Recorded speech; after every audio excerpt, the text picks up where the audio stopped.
Hello, everyone. What's going on? My name is Timpedia. Welcome back to the TNT podcast. We're here. It's a short one. Jinxing it already. Yup. Who's Let's here? see We're how just short we getting can right keep it. into it. Who's on my right? That's Friedman, also known as Andrew, but mostly known And as on my Friedman. left. Just how I didn't do fucking shit. None of us did. See, I was just, None of I was us trying to did. just cut Freeman off and be like, we got to go so fast. I'm just going to preemptively just cut in front of Freeman. Quickly, beginning, middle, end, facts, story, compress. Let's go. Compress, Commodore accelerate, Watch- deliver. Overdank. No, No, we not do have a Commodore Watch. small bit of magic news to talk about. Sorry, Tyler. Time for my oh. allotted hour nap. You know what I just realized? Freeman, did we talk about the new set getting announced last time? Ninja Turtles, no, because I think it was still a mystery at that point. I think we just talked about the original schedule. Where it's Teenage like, Mutant look at all Ninja Turtles, Teenage Mutant Ninja Turtles, Turtles in a Yeah, I half think shell, lots of last boring time cards. Last time we spoke, it was just, here's the release schedule for next year. Here's a big mystery. Also, Comic-Con is coming up. I wonder what's going to get announced Also, there. And then they Comic-Con is announced that coming up. Comic-Con. And there was leaked images of a Magic the Gathering cross Ninja Turtles truck driving around New York City before Comic-Con, before the panel Oh, happened. really? Yeah, I don't know didn't how hear they about did one. that. Oh, man. Yeah, Yeah, there was that's gonna pictures on exist. Reddit, but... There's Yeah. basic lands with pizzas. It's Oh, my God.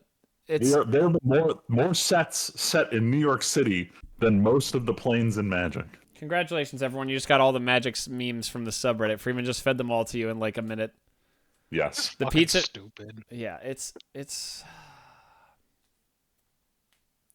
man. I'm tired. And y'all All right, continue to play this game for what reason? because the game I don't is the play this best game game. I don't know. The Looks like you're game trying to play is so Fortnite. good. Fortnite, the card game. I don't more want like to. it. I want to just play the game. Well, that's too damn bad because that's exactly Too what you're damn bad. playing. Okay, well, speaking of the game that we play, aka Commander, the main thing we wanted to talk about: Teenage Mutant Ninja Turtles coming next year. Lauren looks better. Avatar's coming soon. We actually Avatar spoilers start this week or next week, Freeman. Yeah, very soon.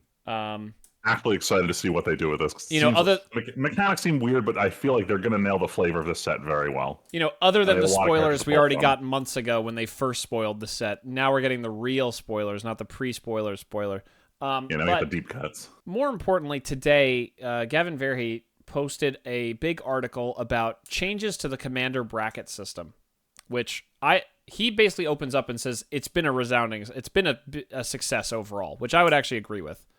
Going to the store nearby some Friday nights, like with Leslie, they ask people what bracket do you want to play, and roughly nothing seems completely, totally, and utterly out of whack. So that's been great.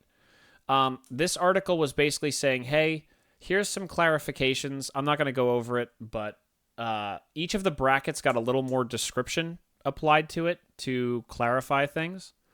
They also made changes to a couple of broader topics, like tutors. Tutors used to just be something that was tracked as part of like the decks. They basically got rid of tutor restrictions from the brackets because they were really kind of like they said the same thing in multiple brackets. So they basically said instead of just calling out tutors, because there's so many different sub-tutors, bad tutors, amazing tutors. Any card that uses the phrase "search your library for" is a tutor, Considered and they do a that tutor. effect all over the place with a lot of restrictions or conditions on them. So basically they said, okay, we're going to take the best tutors and probably in the future make them game changers, like demonic tutor, demonic tutor. What is the one, Freeman, that is the sacrifice 2-mana 1? Do you remember? God if I know. I can see Deathly tutor. Oh, diabolic intent. That's what it was. There you go. Thank you, Friedman, for that answer. No, but there's really bad tutors too. Like they call out Expedition Map, which just gets lands. Tezzeret is a 4-mana planeswalker, 5-mana planeswalker that can get any the turn he comes down. I think it's any 3-drop or less artifact at the field. So Yeah, they cheap basically artifact. said, we're going to stop calling out tutors. If you want to run terrible tutors, that's on you. And if you run the best tutors, we're going to make those game changers potentially. But eventually that's what they'll do. They also removed some things from the game changer list. One of the things they say, Freeman, is that they're calling out powerful commanders. Yeah. I really wish they would bring back the band as a commander list. But And you don't understand. Magic Online with digital objects, the moneymaker of this company, doesn't support multiple ban lists at the same time, so they can't do this. so anyway, But actually, they don't have a way to code it, and like for the longest time, that's why they didn't do it. I'm really just hoping they just drop MTGO at some point. I don't think they will. I mean, they until Commander's on Arena, they can't. Yeah. But they also clarified the game change list. They basically actually ended up removing 10 cards from the game change list and not adding anything, which I don't know if I agree with not adding anything. But they basically called out 2 things they want to remove. Massive, super high mana cards. They're going to take off the game changers list, some of them. If they're like 8 mana, 9 mana, 10 mana, they probably don't need to be on there. And legends that are busted in the command zone, but in the deck are not incredible. I have a certain complaint about this because they said it's like if you're going to spend a lot of mana with strange conditions to win the game, it's fine. It's not a game changer. But Coalition Victory stays on the game changer list. Well, they did write about that. I know they did, and I'm just like, why the fuck are they still talking about it? It contradicts their whole philosophy. Well, because Freeman, as they say, it is expensive, but it literally, they even say the phrase, literally still ends the game. There's no pretending, there's no nothing, there's no other game actions, there's no setting up anything. There's just win the game. No, there is setting up. You need what's the actual effect on it? Have a 5-color permanent and what else? Basic of a basic type. Every basic type. Every basic type. So you're going to tell me that a Chroma's Will with a little bit of setup isn't just a win the game card for 4 mana? Freeman, that's it. But that doesn't say win the game on it. It does. With enough setup, the card reads win the game. Without the right setup, this card doesn't read win the game. It says win the game if you meet these conditions when you cast it. Freeman, same as any other spell. You popped off. Hold on, you popped off so hard, your fucking mic peaked, dude. Yeah, Sorry. It's all we heard was win the game. I still don't have any sound paneling in the corner of the room, so when it starts echoing, my mic loses it. So I think it did this on the last episode too. So you start popping off. This is 8 mana, 1 of each color. You need 5 basic types and a 5-color thing on board. I would argue that a 5-color permanent and 1 card that makes your lands every basic type is a little easier setup than enough of a board presence of at least a couple creatures to win the game with a Chroma's Will that are big enough to win. That's right. This very narrow scenario plus 8 mana with 1 of each color is such a narrow win condition. All right. Anyway, while Freeman's mic is exploding, we're gonna go through the rest of the. It sounded like it's pretty bad. It's still in messed up mode, is what you're telling me. No, it was. You saying that was perfect.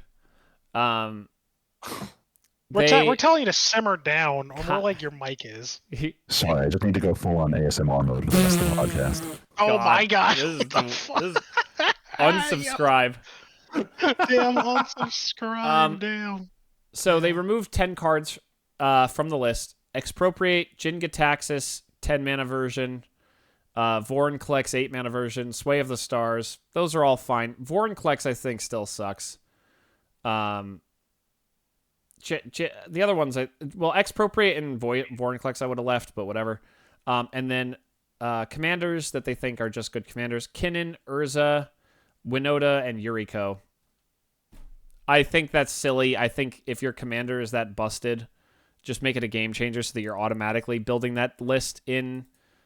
I think the original intent of that was saying you can't build a Yuriko list that's not bracket 4, and I would agree with that. So I think it's a little silly to do this, but whatever.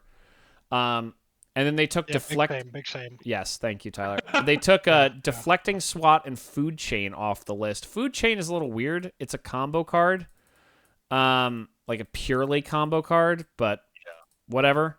And Deflecting SWAT, I'm glad because Vance has one less game changer in her list. But I also think a redirect spell is never going to be so punishing that it's not. Oh my God, Tyler. The other thing, though, so that's the changes to the game change list. Some of it I agree with, some of it I don't. Whatever, it's fine. I don't run any of those cards anyway, so it doesn't affect me. They did have like open questions that they said they are actively discussing. And Freeman, we'll just run through them real quick because I'm curious on your thoughts on them, and I want to get them on recording. Rhystic Study. Do we ban Rhystic Study? Yes. Wait, I ban it? well, For power level or for annoyance? it Because doesn't if you want to matter. say cards are annoying, people shouldn't play them, that's a slippery slope of dictating fun. I think Ristic Study is not a fun Magic card. So you want fun to I would impact the ban list. yes. All right, cool. Infect isn't fun. I want it on the ban list too. No, because Infect is provably not problematic. No, it's not a question of problematic. You just said fun is the factor. Yeah, fun, ongoing fun. I think Commander would be better if it didn't have Ristic Study and Smothering Tithe in it. I think cards that make someone go, "Did you trigger?" Like trigger, like hey trigger. By the way, trigger. Anything that triggers constantly is actively reducing the enjoyment of the experience for everybody. Same number of triggers as a Soul Sister. Yeah, but that's not taxing anybody. That's just getting you a trigger. But we're going on the path that if something triggers more than once per turn, it's a question of is this too much? No, Because it seems like we're setting the limit of on each spell is too much. I would say that Ristic Study is frustrating to play against and warps the entire game around it even more than most game changers. I would say Soul Sisters does not do that. I would say Smothering Tithe does do that. I think if you took the effect and it was anything, if it wasn't draw a card. So for listeners and for Tyler, the Ristic Study is a 3-mana enchantment. It says whenever an opponent casts a spell, you, the person who controls the enchantment, may draw a card unless the player who casts the spell pays an additional 1 mana. So it ends up being this taxing effect where either everything costs 1 mana more for everyone, or you draw a bunch of cards. But if it wasn't draw a card, would it be as bad, or is just the fact that draw a card such a busted effect? it's too good because what do you replace it with? We have Smothering Tithe, which is also busted. I'm trying to separate the power level versus annoyance factor here. I think you just do Esper Is the Sentinel. effect is too good, or do you just not like the idea that every time someone does something, you have to remind them, and they have to be reminded there's this negative thing happening because you That's didn't what remember. it is. Yeah. I don't care about the draw card. I was just saying, Esper Sentinel's fine actually. In my experience, Esper Sentinel is an A-OK Magic card. Like so it triggers only once per turn. The issue is the wording. Whenever casts a spell is the problem. Yep. Okay. And it's an effect that you're because Freeman, we've played enough Commander with enough people who are have a more tenuous grasp on the state of the game than we do. Let's call it that. Especially when you're able to do math. There's something to be said for at people who are less aware of the game, the frustrating moment where someone goes, "Oh, hey, by the way, I missed a bunch of Ristic Study triggers. Can I draw some cards?" Or, "Oh, I missed all these triggers." Or, "Oh, this happened. This affects the game. That you couldn't have done that." All those moments feels bad for the group.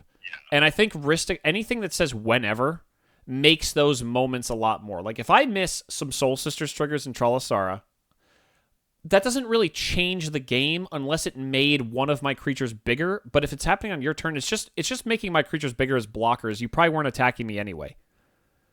But Ristic Study, like saying, "Oops, I missed some triggers. Can I draw 3 cards or can you pay 3 more mana?" is a big deal. I'm triggered by this conversation. Yes, you should be. A lot of low mana hate bears that make everyone's stuff enter tap, and I argue the forcing everyone's thing to enter tap being detrimental to someone else's game plan. The opposite side is just I'm drawing a bunch of cards, whether you would like to try to stop me. But there's nothing outside of destroying my stuff that prevents your stuff from entering tapped. I see, but I think I'm not talking about power. I'm talking about annoyance factor, which is truly works here. I'm not, but that's why I'm saying it's not purely annoyance factor. Yeah. Like a passive effect is a passive effect that you can remember that affects everyone. Ristic Study is like, hey. But also, Ristic Study is not equal.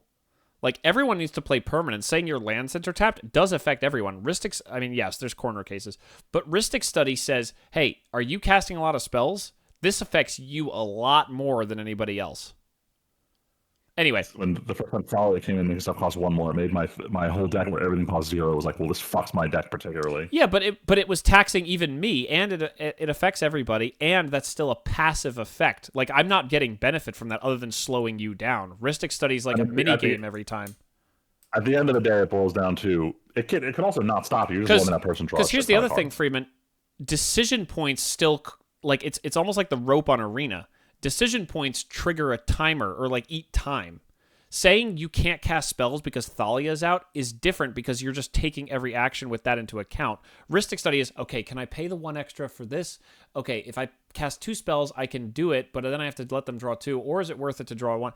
All of that decision-making eats up more time than just a passive thing. The problem is that it's an optional effect. If it was mandatory, you just move on, but you can't make a mandatory card draw on her. That is the most single busted card in the world. Yes. Speaking of mandatory, Thassa's Oracle. Should it be banned? I think it's fine exiling it to CEDH world. What I'm going to ask a stupid question here. As a win con, is the issue just that it's at 2 mana? Yeah. Well, it's effectively a 3 mana win with any card like Tainted Pact, Demonic Consultation. Yeah. Like it's instantaneous 3 or 4 mana win. The golden rule they've said about like if you're winning, if someone's winning or killing people by turn 6, you're up a power level. Thassa's Oracle almost always fits in that. It's like you have to intentionally not include a way to win with it to have in a deck, and then I'd ask why is it in your deck? Yeah. So yeah, I'm fine with that. Should there be another bracket between 2 and 3 or 3 and 4? No. I think 3 is too large of a bracket. I think one of the things I was hoping to see out of this is everyone in the world is like brackets 1 and 2 don't exist. It's 3, 4 CDH, and I think that's way too narrow of a classification. They did a good job of trying to expand what it means to be 2, and all they did is say, hey, a lot of the decks that we told you were 2 are actually realistically 3. So I think Freeman, there's still too much ambiguity about what is a 3. I would argue that human nature is the problem here. When we had an unofficial system before, what happened? When everything had it was a 7. Thank you. When you had more granularity and it was up to everybody, I'm a 7. My deck's a 7. Every deck I have is a 7 out of 10. It didn't mean anything. So, like, I agree if they want to impose more rules. I think also people are like, I hate rules. Don't give me rules. Don't put me in a box. I'll put myself in the same box everyone else is in. Like, I agree. I think 3 is too broad, but I don't know what you do to go more narrow. Put me in a fucking box. I swear.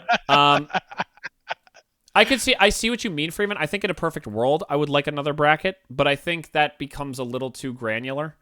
It almost requires a little bit more hard classification. That's exactly what it does. All of these brackets are very softly defined, and that's almost the issue. Is that it can go anyway. And to be fair, I haven't read the new guidelines for the other brackets, but I don't think it matters. Like they got rid of the classification that bracket 2 is where precons go because they're like we make precons of different power levels. This is stupid. Power. It's not consistent.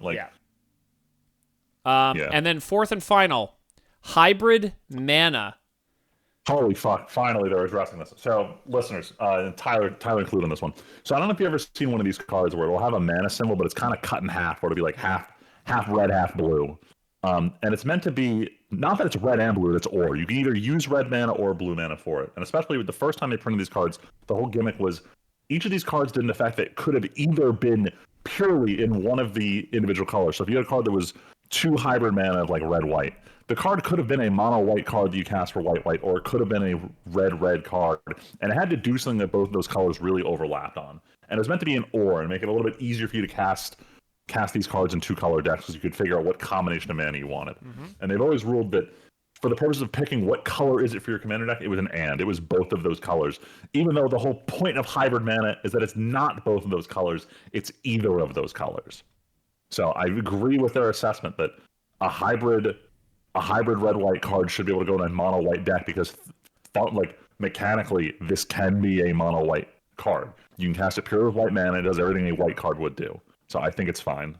I would strongly agree. I'm totally biased because I want Manamorphose to go in Vance. You know why I'm biased against this? Because this I is the same kind of shit Yu-Gi-Oh did. What do you mean? Monster cards, and it's everything's just gonna be dual shit, and there is gonna be no line. Every card is just gonna be every card. When's the last time they put in a vanilla creature in Yu-Gi-Oh? For real. To be fair, Magic doesn't do vanilla anymore. Saying. To be fair, Magic doesn't either. No, I think this is fine because I think it does go back to like Freeman said. The original intent of these cards was that they are explicitly not color locked. That they are explicitly castable in other situations and don't have to follow these rules so specifically. It's a lot of it. They address in the article. A lot of it stems from the fact that if you had a commander with hybrid mana, all of the colors would determine the color identity, and they use that same logic for the stuff that's in the deck. With this change, they are making the distinction that as a commander, you have all of them, but in the deck, you can only have one of them. Yes, which I think is fantastic. There's some edge cases that are problematic, like, sure, Beseech the Queen becomes a tutor you can run in any deck because it's colorless. I mean, if we're screaming out, there's a 6-mana colorless tutor, it's like... With restriction. It's not even a tutor anything. It's a tutor based on the number of lands you control. Like, what? Like, that's fine. Yeah. And it's a reveal. Like, it's a 6-mana tutor and reveal to your hand. Like, whatever. Who cares? If they straight up printed this in colorless, no one would bat an eye. No.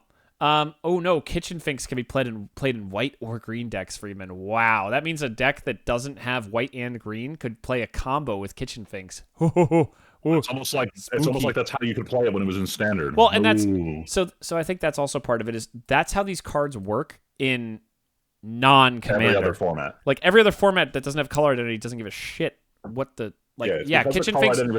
Suddenly these cards work completely different in Magic's most popular format. Kitchen Finks used to be a Jund All-Star back in the day, a billion years ago. Like that there's no white in that deck ever, but like who cares? Oh no. No. We got to continue. Okay, we'll stop. Right. Well, let's continue. There's a family channel.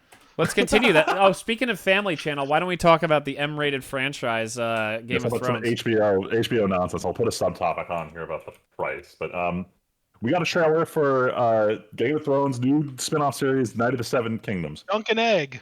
Night of the Seven Kingdoms. Yeah. I knew nothing about this, so I watched Alt Shift X's video explaining what's the deal with this. And I'm a little confused here. So the whole production announcements around this is that, this is a plot line that's disconnected from what most fans expect out of a Game of Thrones franchise. This is not about the Highborns, it's not about the Lords, not about the Royals. There's no political intrigue. There are no dragons. There's no mystical, magical bullshit. It's basically the midpoint between House of the Dragon and Game of Thrones. And I gotta say, so we're just doing a low-to-the-ground medieval fantasy story about a... What's the term I'm looking for here? Like, wandering knight isn't the right term. Like, knight for hire. Mercenary. And I gotta ask... Mercenary. And I gotta ask the question here. This seems like it's like it doesn't check off any of the checkboxes that Game of Thrones fans are looking for in a show. It's just in the Game of Thrones universe. And I'm not... Like, I'm probably going to watch this because I'm curious, and HBO production value is usually pretty good. And they don't have the writing team that's butchering House of the Dragon. So I'm intrigued, but I also got to say, like, why? Like, they're not even using the Game of Thrones theme song for this because they're like, it's so disconnected from what's going on in Game of Thrones, we don't even want to loop it in with it. And it's like, so, like why? Is the story that good? You know why? Because this way Gurm doesn't have to write a book. Yeah. It was really popular. It was really popular when it came out. Okay. Yeah, like the Dunk and Egg stories were amongst the readers at the time were very really well popular. Received. Yeah. Okay. I mean, people started going to it. Actually, people started finding it. At least I found it because just like everybody else, I'm like, man, this shit's taking forever. When's Winds of Winter coming out? And then a buddy who I worked with was like, hey, you could always read Dunk and Egg. Like, it's just extra stories just with Aegon. I'm like, huh, all right, fuck it. And people liked it. So I read like a little bit of it. To be honest, I don't remember much, but I remember liking it though. Which, I don't know, take that for what you will, I guess. It's like, oh, if you didn't remember, it must have not been that good, haha. But I don't know. I enjoyed it. There's a lot of other people that also enjoyed it, so I figured, am I that excited for this? No, but I'm not surprised that they would go with this because it's a known story that is known to readers and people have liked it. So yeah, I wouldn't be shocked. It seems like the franchise needs a win and they want it to stay relevant, but it just seems so weird in interviews with them being like, yeah, we're really distancing this from the rest of the franchise. And it's like, this is supposed to pull people in and you want to distance it from the franchise? It just seemed weird, but I'm going to watch this. I mean, I think it's kind of weird too. I personally think they just need to fucking just stop. Just stop. Just cut your losses.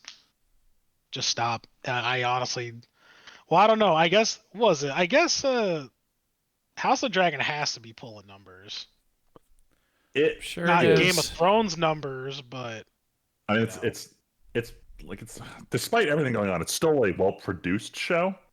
Um, my real major grievance is that we're waiting so goddamn long between seasons. I don't know That's why they're not everything. continuously filming this, It, especially it, if they knew from the get go this is going to be 3 seasons and we're not canceling after season 2. Like, it, why the fuck were you not continuously filming seasons 2 and 3? it it's so weird. Like I wish I understood. I'm sure some YouTube documentary or someone somewhere has talked about it, but like it really does blow my mind when you think about like how slow the turnaround on so many of these shows has become. Like was here's a genuine question, Tyler, maybe you have a better awareness of this. You guys remember Wednesday? Yes. That second season came out recently, and I gotta say, Val and I didn't even register that it happened. It was like How do you nothing. figure? You guys were buying Well, Wendy's, I meant and like it had Wednesday. yeah, I know. shit on it. Yeah, no.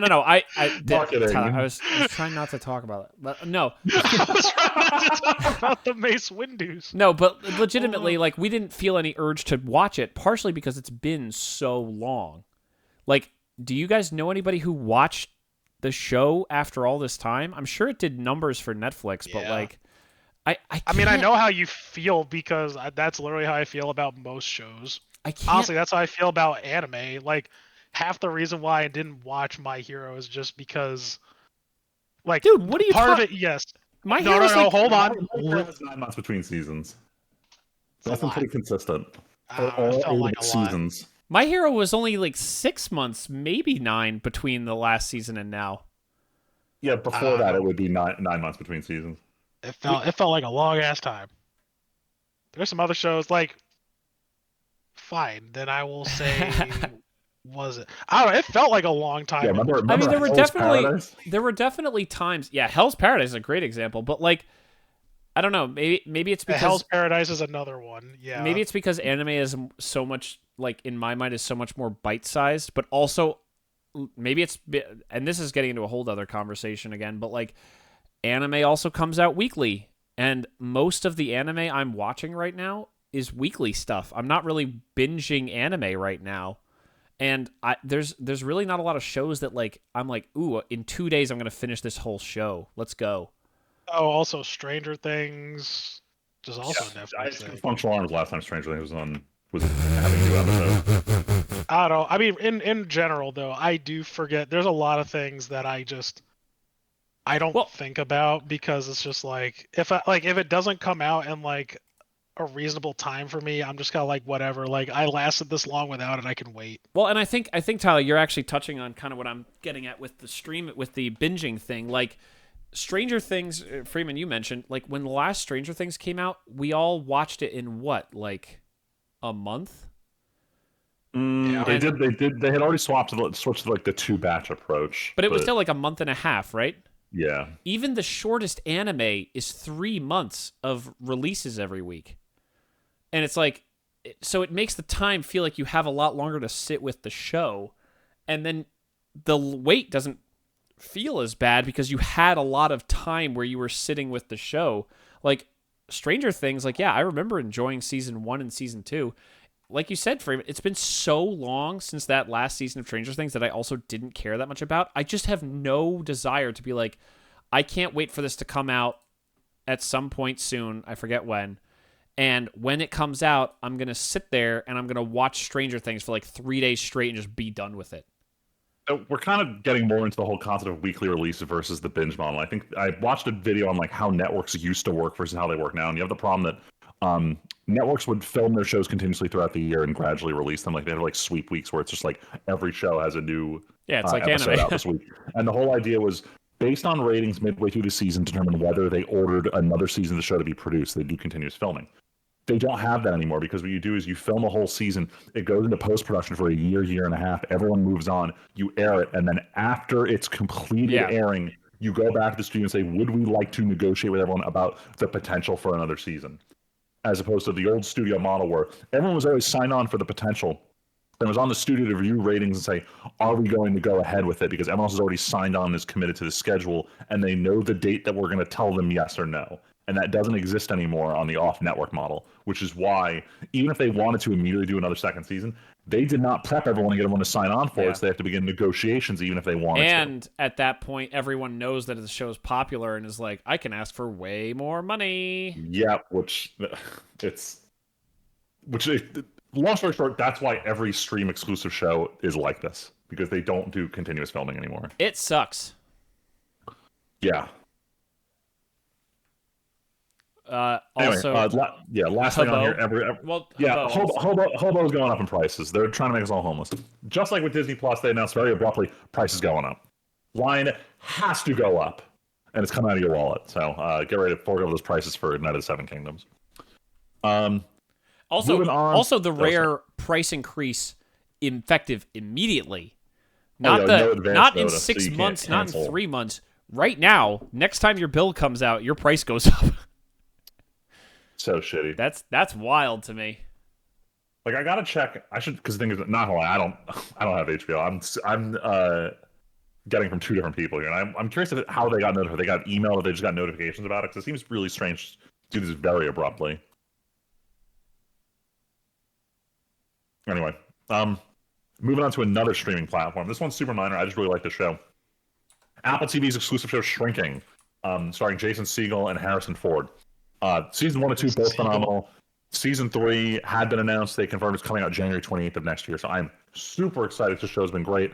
Unlike other platforms, this one does weekly releases, so I will be watching it week to week with friends. But it was super minor. Just wanted to get that out there. Oh, nice. I honestly, I have access to Apple TV. Keep forgetting that it exists sometimes. I strongly recommend it. It's the same guy who did Ted Lasso and Scrubs. So he's got decent comedy writing. All the actors in it are phenomenal. Right. Season 1's definitely okay. It definitely grows in season 2, but I'd say like Harrison Ford is star of the show. He's hilarious. Good. Yo, video games. Gotta have more. Gotta catch them all. Gotta catch them all. Yo, Steam Next Fest. Have you guys Nope. touched it at all? Nope. No. Is this still one where it's just like a bunch of smaller games release all their demos at the same time, or is this a different thing? So there is. So that is what it is. Okay. Every year, yeah, Steam features basically that bunch of smaller games. They release their demos. Though I did find one big game in here, which I thought was weird. Do you guys remember Painkiller? Yep. Forever ago. Tyler, I have done multiple LPs of Painkiller games that got progressively worse as time went on. Oh yeah, and apparently this is the worst of them all. I was actually very excited. Saber. Oh, Saber Interactive. I see it. Publishing. Oh, mixed. Ugh. Yeah, it's apparently rough as shit. Yo, it's it's actually funny. I recognize these guns from the trailer. Yeah, like it looks kind of cool, but dude, honestly, Painkiller got boring by the end. Like they did not evolve the gameplay whatsoever, and I played too many in a row. To be fair, but yeah, they're not in id Studios. They're like, we're just gonna keep doing the same thing over. Hey, to be fair, Well, I'm not I saying haven't actually checked out these out yet. I'm not saying you can never do that. But like, I am sad. Sledding game. The guy I follow on Instagram, who makes a very fun, cute little game about sledding, put his demo out before this and then took it offline because it wasn't working. Yo, that sucks. Yo, God, I did play the demo though. I do want us to try at least a little bit of sledding game together.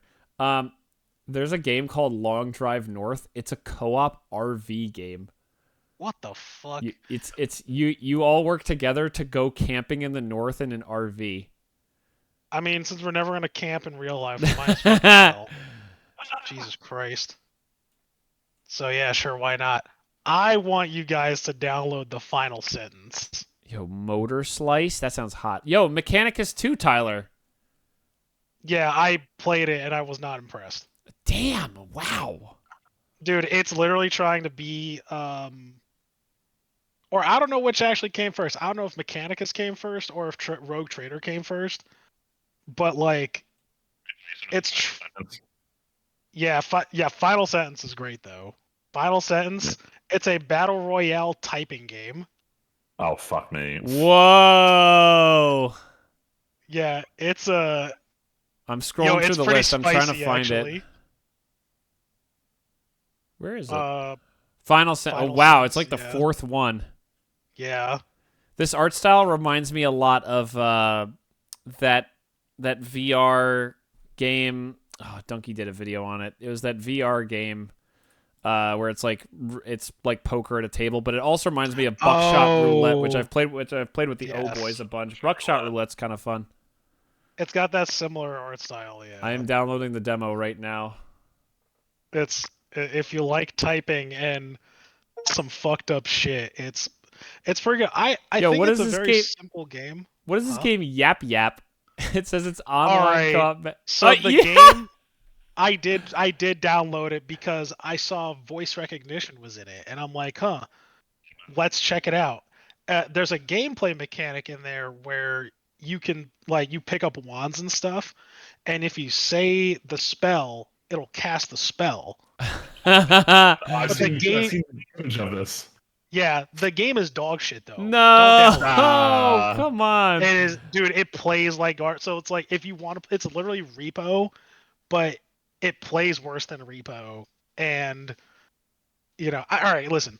I feel like I should not be like No, it's talking fine. Tyler, shit. do it. It's demos. Do it. That's what it's for. Do it. It's demos, but like, dude, it just feels weird. Like the FOV and the weird like trying to be PlayStation 1 graphics. Like I don't know.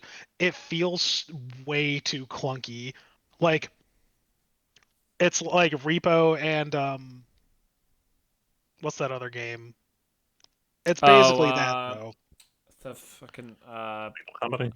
yeah, that's the name. Lethal Company. Yeah, Lethal Company. It's one of those kind of games, and it kind of just feels the same. The only real gimmick to it is that you can cast spells. Tyler, with did you your play voice, which I think is Misery? fun.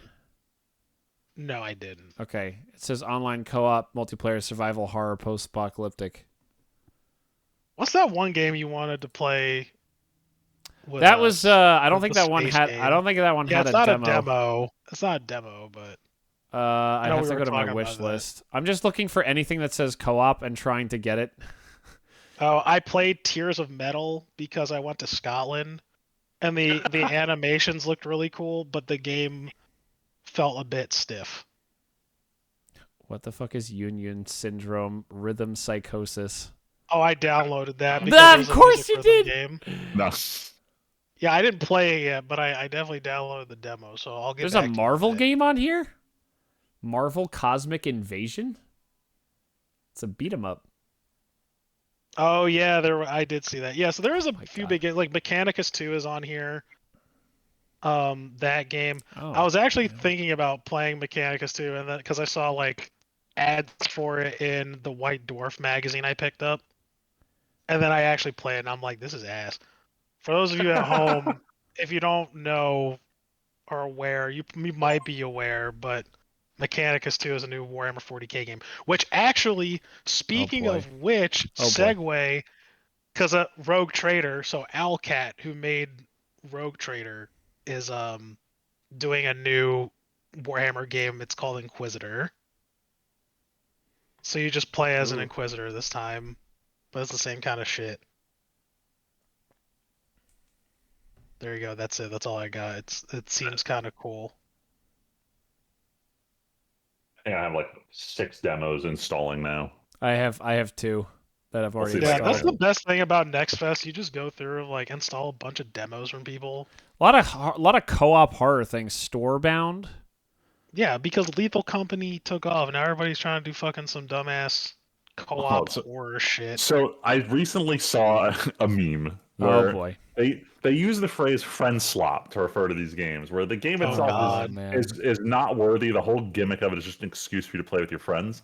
And then I saw someone use the phrase friend-like to refer to the same style of game, except the gameplay is more complete, and the actual focus is here's an objective we're trying to complete. The game definitively ends versus friend slot, where it's like the game just keeps going on. There's no real endpoint to it. It's more just fun with your friends.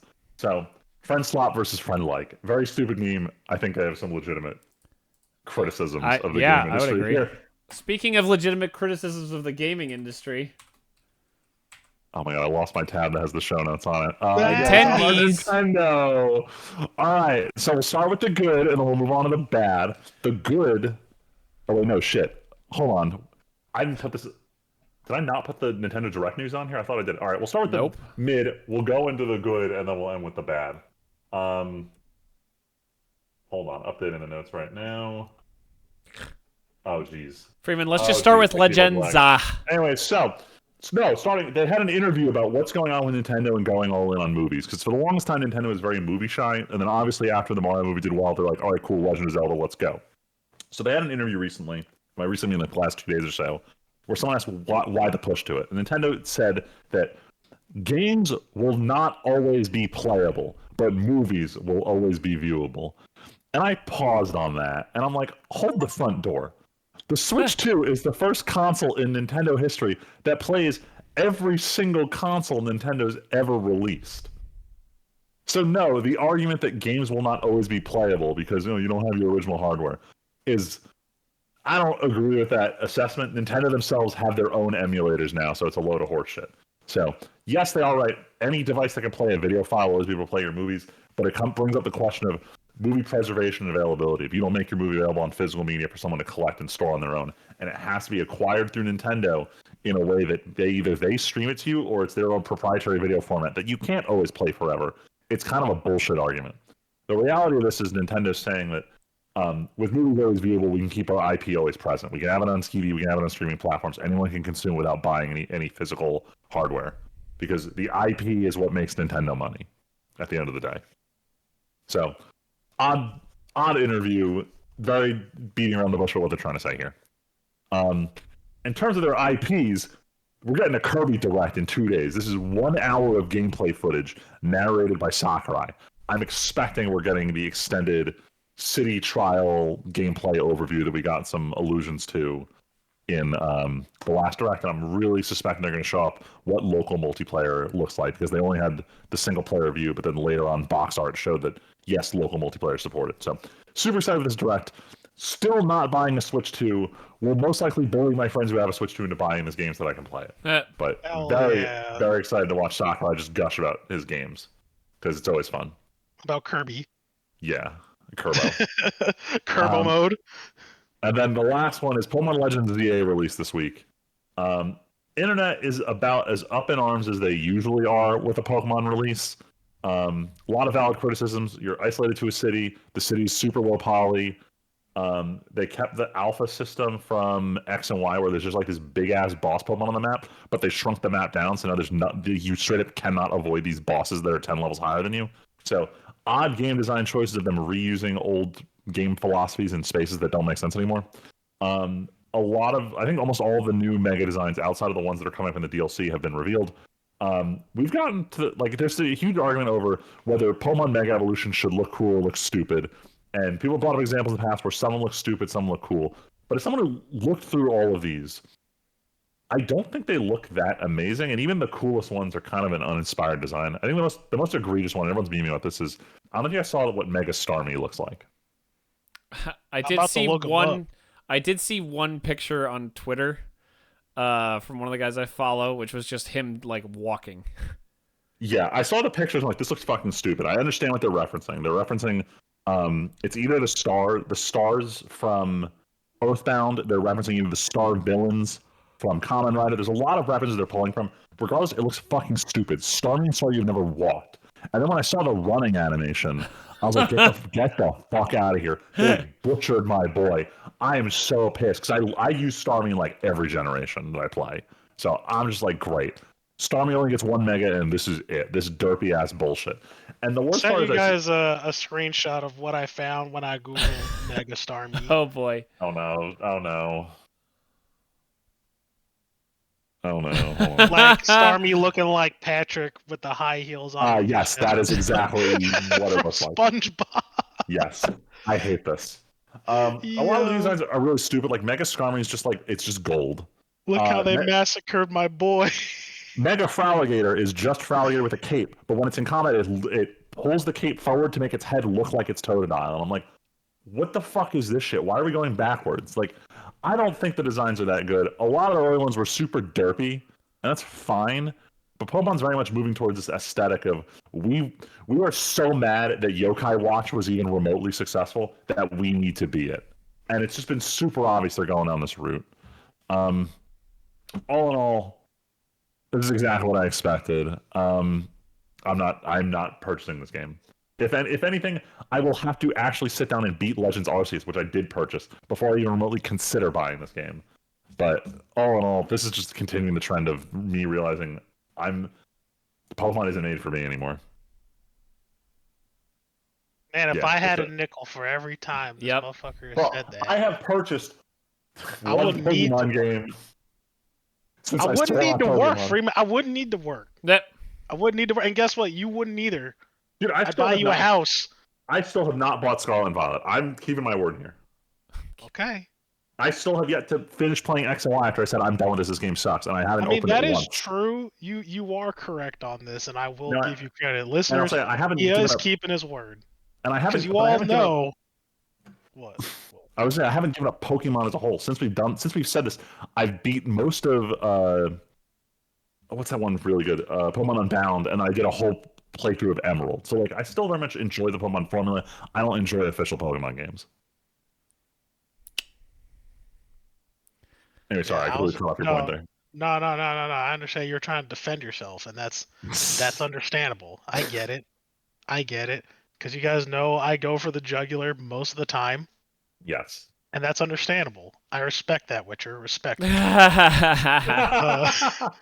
But yeah, no, I was so. Oh, but my comment was not even. This wasn't even actually towards you. Obviously, that's the meme. But as much as people are gonna go up in arms, people are still gonna buy this shit anyway. I'm sure it's already the best selling of the year. Yeah, fucking bullshit. There's no incentive to improve when sales numbers consistently go up. Yep. That has been the Especially moral when of the story since X and now, Y. I'm not supporting Oh, that's Pal why World, I'm- but especially when you can just Field. sue things like Pal World into oblivion, and make no one make a game that competes against you.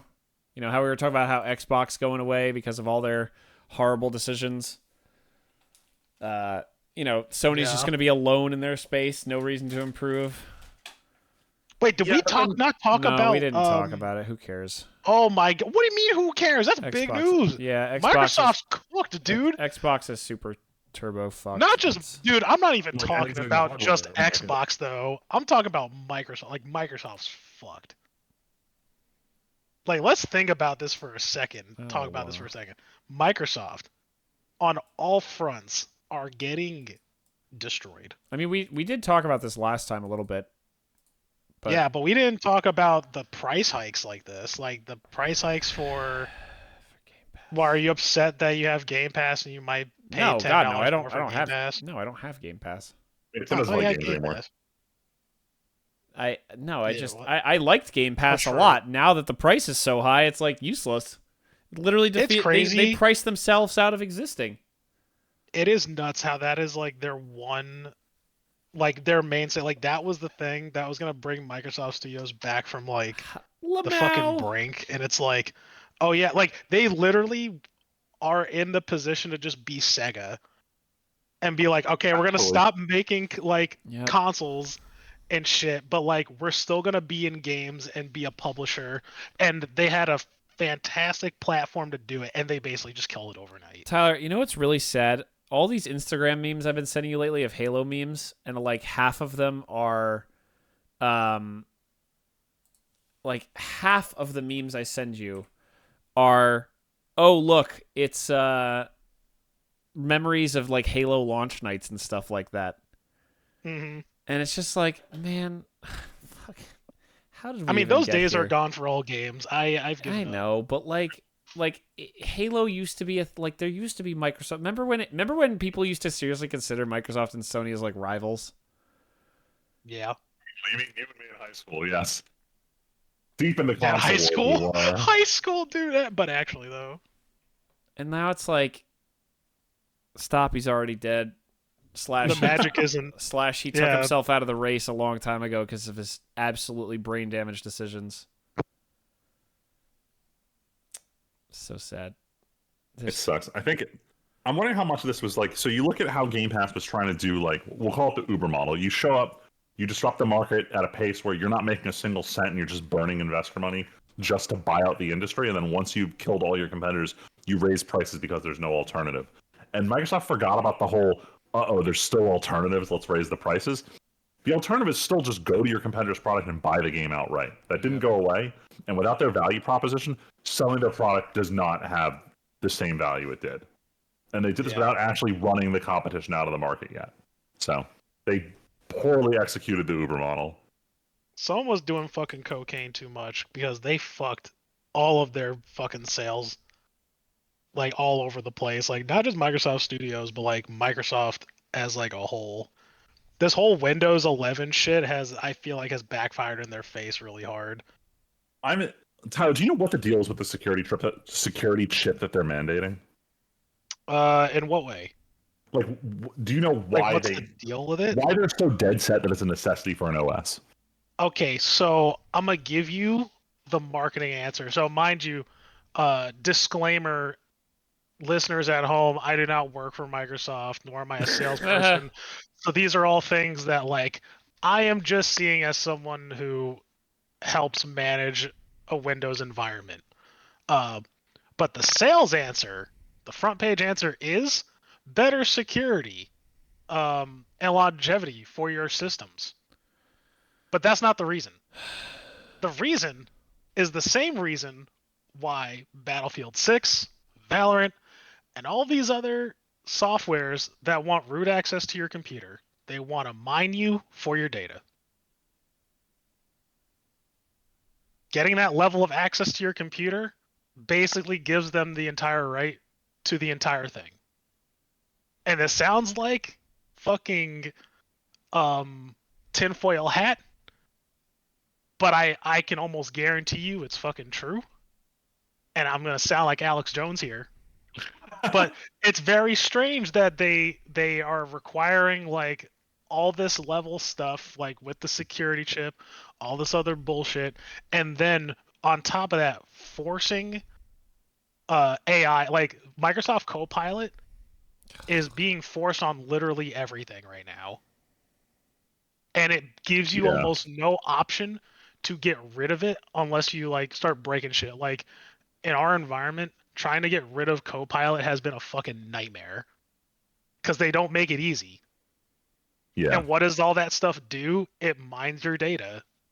Like I don't know what it truly means between both of it because I'm not like, like I'm not big into like the like understanding so far like the large language models and how it kind of coexists. But like, if anything taught me from like I've been doing more research because I've had some projects at work regarding this kind of stuff. Like once you kind of get control of like with the security chip stuff, right? It basically allows stuff that comes in that is allowed on your computer. So by having them strictly update this database, like yeah, in a lot of cases, sure, you block people that have like let's say malicious devices or outdated devices that could be malicious, right? It's almost kind of like using radio frequency when everybody's still on this, but it's like you're able to get around like I don't know. This isn't entirely true, but like FCC codes maybe because they're not listening in or using floppy disks, right? Yeah. Instead of other means because it's so old, right? But yeah, like but you also open up the opportunity for other people that are allowed and may have paid a particular price to Microsoft to let some of these things through because they're quote allowed. And I could get on like this whole thing about like certificates and all that stuff, but that's my tinfoil hat reason. They say it's for security, but in reality, I think it's to help leverage their AI platform and data mining and having control over your computer. Yes. That's not even it's not even AI. Yeah, folks at home, it's not even AI. This isn't artificial intelligence. This shit can't pass a fucking Turing test or anything. Yeah. Also helped me write like 2 SQL queries. It would take me like an hour today. So it is useful for some menial shit that requires limited intelligence. Yeah, it's what we should be calling it what it actually is. I don't know. I mean, I could get roasted in the comments for this because I don't know what I'm fucking talking about. But it's like, under my idea is AI is something that is supposed to be what, like, self-aware. Like the AI, as far as I see, is not self-aware. I think it's a term thing because artificial. Would you say artificial and fake are synonyms? No, Hmm.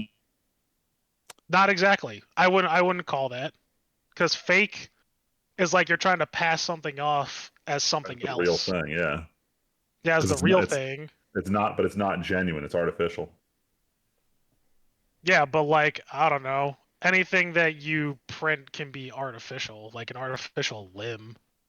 I guess I get Yes, what you're but that's not a real limb. talking about. It's a stand-in for the real thing. All right. I'm getting what you're saying. Yeah, that's what I'm getting. I'm starting to understand. It's not Yeah, real intelligence. It's a stand-in for the real thing, and that's fair. what it is. Because everyone thinks artificial intelligence is like, oh, it's gonna match your beat, and it's like, no, it's impersonating.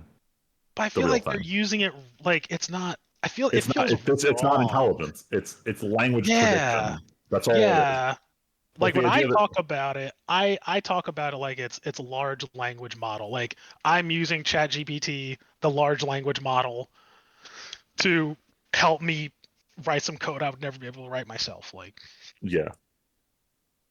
I think the problem is a lot of people see like the image generation possibilities of it, and then they start exploding into what they think artificial intelligence can do. yeah, because they don't know what it fucking is. That's why. Like, Yeah. they don't. No one has a clue of what it is. And this is just going to be high speed. It's just high speed copying. It is just high speed copying. It's high speed copying that you could train, and at the end of the day, it's still a computer, and it still does what you want it to do, and that's it. It's just faster, and we're killing the planet because of it. And this is also why I'm switching to Linux. Dang. Like I'm not. Tim knows about this, but yeah, at this point, I've used so many Linux systems that, like, honestly, you can figure out the OS. It's not that hard. It's just a question of does your software support it. And now there's so many Windows compatibility layers that if you need something, you can run most of what you need. Yeah. I actually have a test run going on one of my laptops for was it a Fedora, which is it's basically a skin. Yeah, I know, right? Yeah, I He's know. a funny ass. But so far it's run pretty good. I like literally everything like that I open on it so far it just works.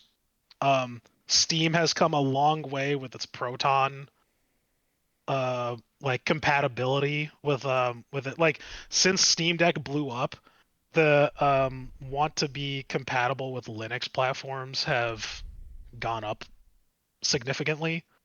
And Linux used to be a most of joke, my and now it's a games. legitimate thing. Oh yeah. So I like honestly, if people, in my opinion, like you have to be like it's a bit of a learning curve compared to other OSs, but it like listeners at home, if you're just a little tech savvy and you don't want Windows 11, like I highly suggest you could probably go to this and you'd be fine. And even if you're not, you could probably wait a few years and still switch to Linux, because I bet the like something like Fedora or something else will help. Like, because like for example, for me, like I could give like Fedora or something like that, like this OS to like a family member and tell them how to run it, and they'd probably be just fine. Yeah. If it's free. So like honestly, back in the day, I don't remember what it was. I had to install Ubuntu for some reason, and this is also we're talking like 2011, 2012. It was not that different from your standard OS to figure out what was going on, unless you were trying to do crazy stuff. Like if you're trying to actually do software development, it would matter. But if your whole gimmick was I'm opening Firefox, like you had a taskbar on the side, the UI was still similar enough to figure out. I'd argue switching over to Apple OS or Mac OS was way more confusing, and even then, it's not the end of the world to learn where your icons are. So Exactly. like unless you have a reason to stick with Microsoft, the reasons are getting less and less by the day. Yeah, I'm not a fan of like my shit's already getting mined for all the people like, oh well, your shit's getting mined anyway. Like, yeah, you know what, I get it, but the less that I can give freely, the better I feel, and I'd rather just not. But then I'm gonna go to a triple now. Then I'd be entering the triple OS user where at work I use Mac and Good Windows, and Lord. then at home I'll be using Linux. Dude, Look, it it's all does the kind of same wild. shit. It's fine. It does do the same shit, but a different flavor, actually. Yeah. They just have different file systems, like file hierarchies. Oh, That's honestly like that's the one of only the annoying biggest part. difference. Yeah. And of course, everybody at work is very quick to remind me that Mac OS is basically Linux, and they're not wrong. Yeah. I'm forgetting what it's based off of, but yeah, I don't know. Now, Tyler, you do Unix know. based, I Like, think. yeah, I know. Whatever. Fuck off. I still don't like it. I don't like Mac OS because it's so how do you put it? Overly It user friendly. it's not even over. Well, yes, I think you know what that is a different way of what I was saying. Yeah, it's very locked down, and it's by design. That is the reason, right? Like, you know, I Yeah. just don't like it. And before, like Windows for me was a very good middle ground between something that was user friendly, but I could also fuck with it. But now it is not that. So Yeah, because it's very much just AI. they're just treating it like a sales platform for all their other tools. All right, we've spent a lot of time talking about Xbox and Microsoft and AI in the Nintendo section. Let's move on to something else. Um, super minor here, Tim. I don't know if you want to throw it on the timestamp on this. We had some Square Enix news, whatever. This barely counts. So the question on everyone's mind is: after Expedition 33 did great this year, it's what is Square Enix going to do with Final Fantasy VII Remake? Are they going to Nothing. change anything about it? Are they going to try to compete? Are they going to follow? And then they give the most nothing burger answers about what they're doing with 7R3. So we had one interview they did was, how do you feel about gamers saying that they're like part 2 was too long? And they give this whole backwards answer about it's not too long. We want to give gamers as much as possible, but we realize gamers are busy. They have a lot of stuff to do, including gaming, which means we have to only give them the amount of gaming that they want. Which led them to the next question of, well, does that mean in terms of this game, do we do DLC or do we do another sequel? And everyone paused. They're like, what the fuck do you mean do another sequel? And it sounds like they're looking at what happened with Final Fantasy VII, was called Intergrade, the Yuffie DLC that came out between Remake 1 and 2. Yeah. And it's the idea of, we're going to release this game. We have more stuff we want to do.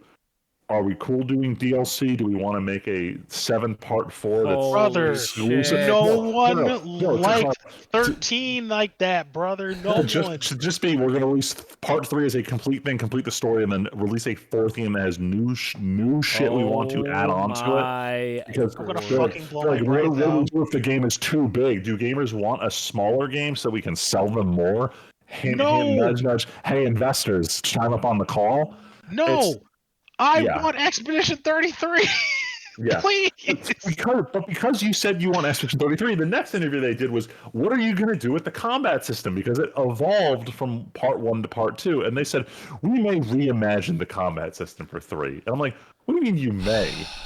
It's so late in the game for you to decide you want a new combat system for the Freeman, third part they're just in a marketing remake talk. series. They're just marketing It's talking. it's horseshit. I don't know what they're gonna. I The hate real this. problem is they almost have to reduce the combat system. For anyone who doesn't know the plot of Final Fantasy VII, I'm terribly sorry, but I'm going to spoil the end of Disc 1. Aerith dies. Aerith is Boom. not going to be in part 3 of the game, and she had objectively one of the coolest kits among the party members. And because she's not in it, they have to figure out what they're going to do, because she just will not be there for balancing. But I'm not for balancing reason. For story reasons, she's not there. It's a balancing issue because of how good she was. But now they have to introduce what we have Sid coming up and we have Vincent who are going to be the new characters in the next game. But if Red 13 is any indication, they could very easily flop on these characters. So I really don't know what they're doing. I gotta say, a spoiler, possibly, but I will not spoil it because there's another potential character that could There's show another up. potential character. Yeah, who?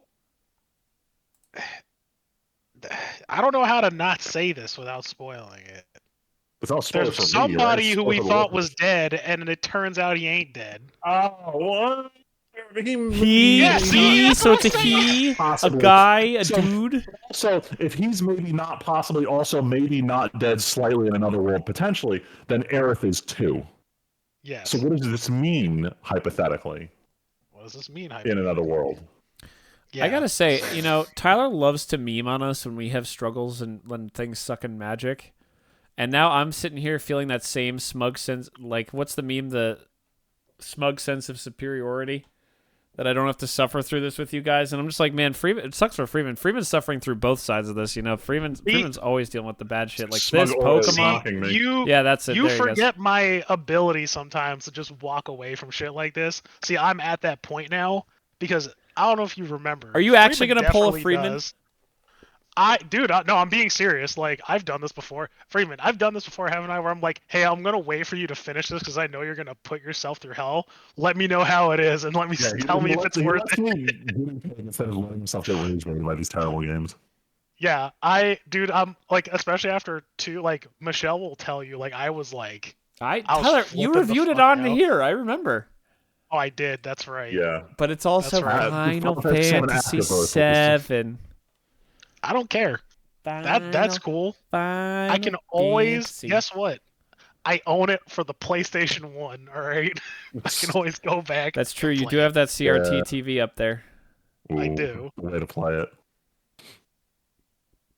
Anyway, but no, legitimately, I'm probably gonna wait on this. I'm legitimately gonna wait for some other friends to play it before I play this. So I'm curious. Kingdom Hearts 4 comes out.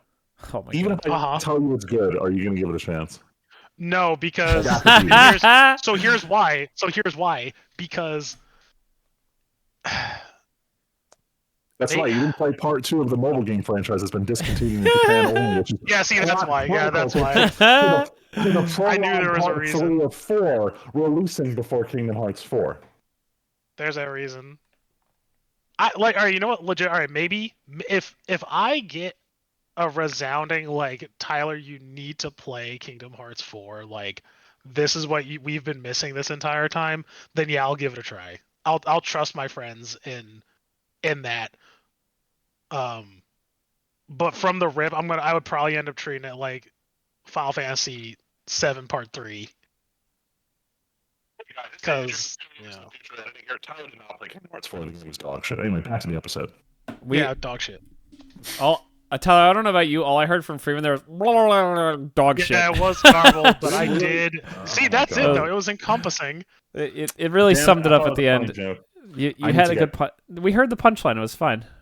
All right, I need to get sound paneling. I don't like that my sound quality is not good. It's okay. You'll get to hear it on the recording after I'll tomorrow. Get you some. I'll get you some. I'm quitting the podcast. It's fine. It's fine. Freeman, the audio file is Dunzo.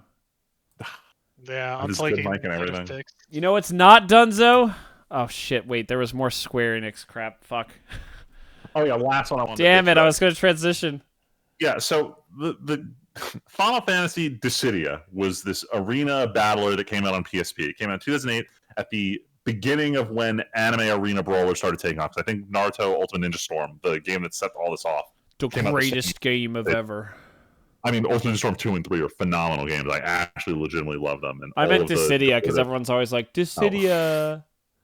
Anyway, Dissidia for a while was considered a legitimate fighting game. And Square Enix decided, you know what needs to release to mobile so we can milk the Chinese gamer market? Dissidia. Let's bring this to a touchscreen platform. And I saw this announcement. I'm like, who the fuck wants to play a 3D arena fighter game that needs like decently good input? Who wants to do this on a smartphone? I don't get it. Oh, I thought you were about to say So- like it's selling as the biggest thing in China in history or something. No, I mean they learned that you put anything on mobile, people will pay money for. I think like what was it called, Final Fantasy VII Ever Crisis, the like sort of pseudo remake of classic Final Fantasy VII, but with God. like gachas for weapons and skins, like sold super well. So they realized you throw anything on mobile, people throw money at it. But Squeenix also has the worst track record of maintaining their mobile OS games. So like. This is I also can't invest in anything they release. this is also reminding me on a totally different note, but talk about mobile games and earning money. Tyler, is anybody in your other Discord playing 2XKO? I don't know what that is, so the answer is no. Damn, wow. That's Riot's free League of Legends fighting game. It's literally free to play fighting game. I know that like half your guys I'm sometimes really play fighting games. surprised, yeah, because they do play fighting games. But yeah, I haven't even heard of this game. Wow, that's crazy. Yeah, it's literally from Riot. It's free to play fighting game. Like, I don't know. My when group's did it been weird release? so far. Huh? It's Oh, either still just it's still in early access. yeah, but it's like about to come out or something soon. I don't remember. It's I think there was like a release trailer. Anyway, I'm not trying to talk about it. I just one of my other podcasts they've talked about it a whole lot, and I was like, oh yeah, we're talking about things that earn money. Yeah, it went out of closed beta and into open early access 2 weeks ago, so it is still super new. Speaking of super new, Uh, the shortest. yeah, Weeb shit. Let's go. It's the shortest one ever. Yeah, we're We only have have season, th- which means is no one lit- wants to announce shit. Well, no, we're not at the beginning of the season. We're in the first third of the season, which is when there's no announcements yet. We're like 3 weeks away. Yeah, I mean, I We're- consider first 3 weeks are just kind of. Well, I just meant new like dead I just meant zones. like we're like the very beginning is when there's still new shows coming out, or like you're finding out like how long is this show going to be out for? When's the show exactly coming out? Or are there any last minute additions to the season? But now we're in the lull of like there is nothing right now for a couple of weeks, except I think the greatest. the greatest harem of all time, next to quintessential quintuplets. Nah, it's better. Okay, Freeman's not going to do it. Oh no, I thought you wanted to talk about it. This is your show. 100 girlfriends. Apparently, there was some ceremony this weekend where something where there was like a world record acknowledgement for Rentaro's voice actor doing the longest monologue in recorded history for an anime or something. And at this event, they announced season 3 of 100 Girlfriends coming next year. Big I'm not gonna give excitement. an actual date. Every article I see says No. it's speculated for 26, but I don't I think, think a they real just date said was it. given. No, they just said 26. They confirmed next year. They didn't even give a Gotcha. season. But man, I'm excited. I genuinely this has been one of the best funny dumb shows of in anime that we've had for a while. And man, I'm ready, baby. We got what? Pictures of 2 more girlfriends? One of them is very Tyler coded. Yeah, hell yeah. There's an American cowgirl girlfriend Let's coming go. up. She wears boots that are so tall they come up to almost her short shorts. It's crazy. I'm surprised they only. No, it's a family channel. I'm not gonna say it. That's not. This is the second time now. God Come damn on, it. Tyler, take up your old mantle. Don't be Your just old Tyler man. anymore. My old man. Yo, I should. No, instead I'll just send you the music video. Where did it bring you back to me? Where did it bring you back to me? Yeah, I but realize yeah, I've been less out of pocket lately, huh? Maybe I am changing.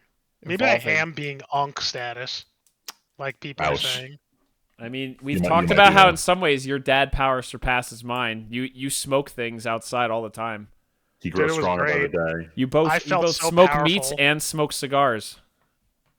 It was pretty powerful. I'm not gonna lie. I felt like that was freedom. But yeah, I'm sure there'll be some mystery. Freeman, how many? God, how many are we up to by now? A dozen? I thought there were like 11 at the end of last season or something. Okay. I will say I'm concerned there's only 2 this season because I thought we'd There's go to template no 3 per season. way we're only gonna have 2 per season. There's only 2. This Yeah, is they're definitely gonna show off the definitely third one as we get closer to the release. this is absolutely only the 2 that are totally locked in. They probably haven't even finished like planning the episodes out yet. There's no So shot. I'm genuinely curious. An easy way for them to fill out the numbers is when are they going to introduce the twins? There's twins? No, I'm saying the twins as an inevitability. Not that I actually know that there are, but like you need to fill out 100 girlfriends. Twins is an easy way to kill 2 of them with one archetype. No, Freeman, because then everyone just goes, funny, it's though. quintuplets, did it with 5, it's better. But they had only the quintuplets. Can I just say how crazy it is to still open Reddit and see people talk about quintuplets, like on even both on 100 Girlfriends and on other stuff? Because we're all still so butthurt about the finale. We're never, this was the Game of Thrones for harem fans. Oh God. What's this other thing, Freeman? All right, last one is about a Blu-ray release. So I'll get to it when we talk about the movie section because I finally had a chance to see this. But G Kids is releasing Perfect Blue in 4K UHD Blu-ray in the US. I don't think it's had any kind of release since its like initial DVD release, like back in the early 2000s. So it's super cool they're getting this. This is the cleaned up 4K version that they just did a theatrical run for. And I can say personally, it was beautiful. So I'm debating on purchasing this on Blu-ray. Freeman, can I just say, from us talking about MF Ghost on Sunday, when you said initial DVD, as soon as you said initial D, my brain just started Initial playing D. gas, gas, gas in my head. I mean, that's the correct answer. Like, nothing wrong was said or done here. No, I know, but it was just because we were memeing about how Freeman can't watch anime, but also how next season is literally the most bonkers season, and how in January, Tyler, MF Ghost is coming back for season 3. Oh God, for And I another was like- rapey fucking weirdos. Yeah, you're right. I'm down for that. And I was You wanna like, stare so at this down angel's for that. ass for 20 minutes. I was like, oh, Freeman, ha ha ha. MF Ghost is coming back, and Freeman's like, yeah, but I'm probably gonna watch it though. Damn. Because it's very easy to like Dude. not pay full attention to and just like keep it on I'm the background while doing something else. That MF Ghost is just it serves two things. One, it's a marketing ploy for Toyota. 2, it's a honeypot Yes. to try to catch fucking predators. Yes. Hey, wait a minute. Wait, Yeah, hey, wait a minute. Freeman's like, wait, Hey, I don't wait. drive a Toyota. I don't drive. Yo, listen, he drives a Subaru. He's not that far off from buying a fucking Supra, dude. Look, man, at the end of an original Initial D, he raises his dad in a WRX. That's what I'm saying. So Subaru does exist in the Initial D universe, even though we're racing Actually, fucking sports let me cars now. know when they finally get a Supra in there. Hold on, I'm pretty sure. Give me 1 second. Oh, did it already happen? Yeah, I think it happened at the end of season 2. His the Oh, rival see? that Ryosuke is training. I think he drives a Supra. I feel like this would have come How up. does?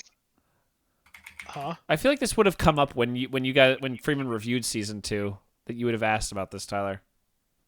No, because the cars have been meaningless in To be totally honest, the cars are fucking meaningless.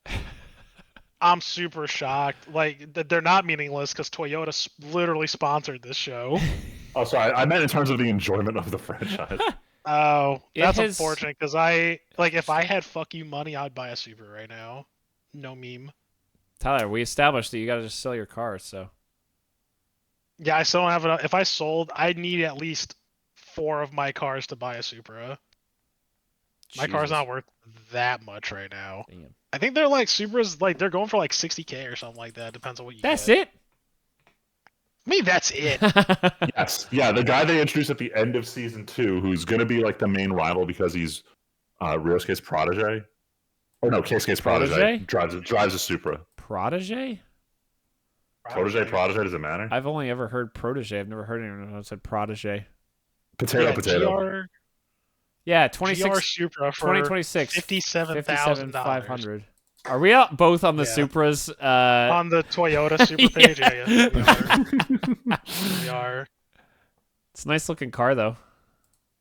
Yeah, it's for what it is. It's not worth the money IMO. Tyler, Unless, Tyler, what color would you get? Ooh. they Six probably colors. wouldn't have it. Of course but I not. would get it. I've always wanted a midnight purple though. They don't have This that. shit would go hard. I know they don't. I'm acutely aware they don't. They Yeah, have. that, They the have. orange looks great. Wait, orange. Where's orange? Do you have to do the Oh, I'm just build looking at now Google thing? Images. Sorry, I have to Oh. do the actual for sale here. Because I was gonna say their website showed only 6 colors. So Oh yeah, sorry, the new one that doesn't come in orange. Yeah. I mean, if I were to buy one, like a stock one, I'd probably just buy it in black, and then at some time down the line, get it painted purple. Isn't it usually Oh. easier, like hair, to start out light and then go darker? Or does it not matter I on don't cars? fucking know. They I have paint over, no they strip the idea. paint. No, they strip the paint. Okay, it's so it doesn't pretty matter. expensive. Okay. It doesn't matter. That is a world Yeah, I know I will never enter, is custom painting It's not cars. like putting down a base and just like painting over it. Well, that's why I asked, because something I I know right now. You know, painting my miniatures. You know. Well, no, that's why I asked, because I know with like Yeah. with like coloring hair, you have to, like, any usually a woman with darker hair has to bleach it then color it. I didn't know if it was the same thing for the car. True. Yeah. No, they just strip the paint and then they.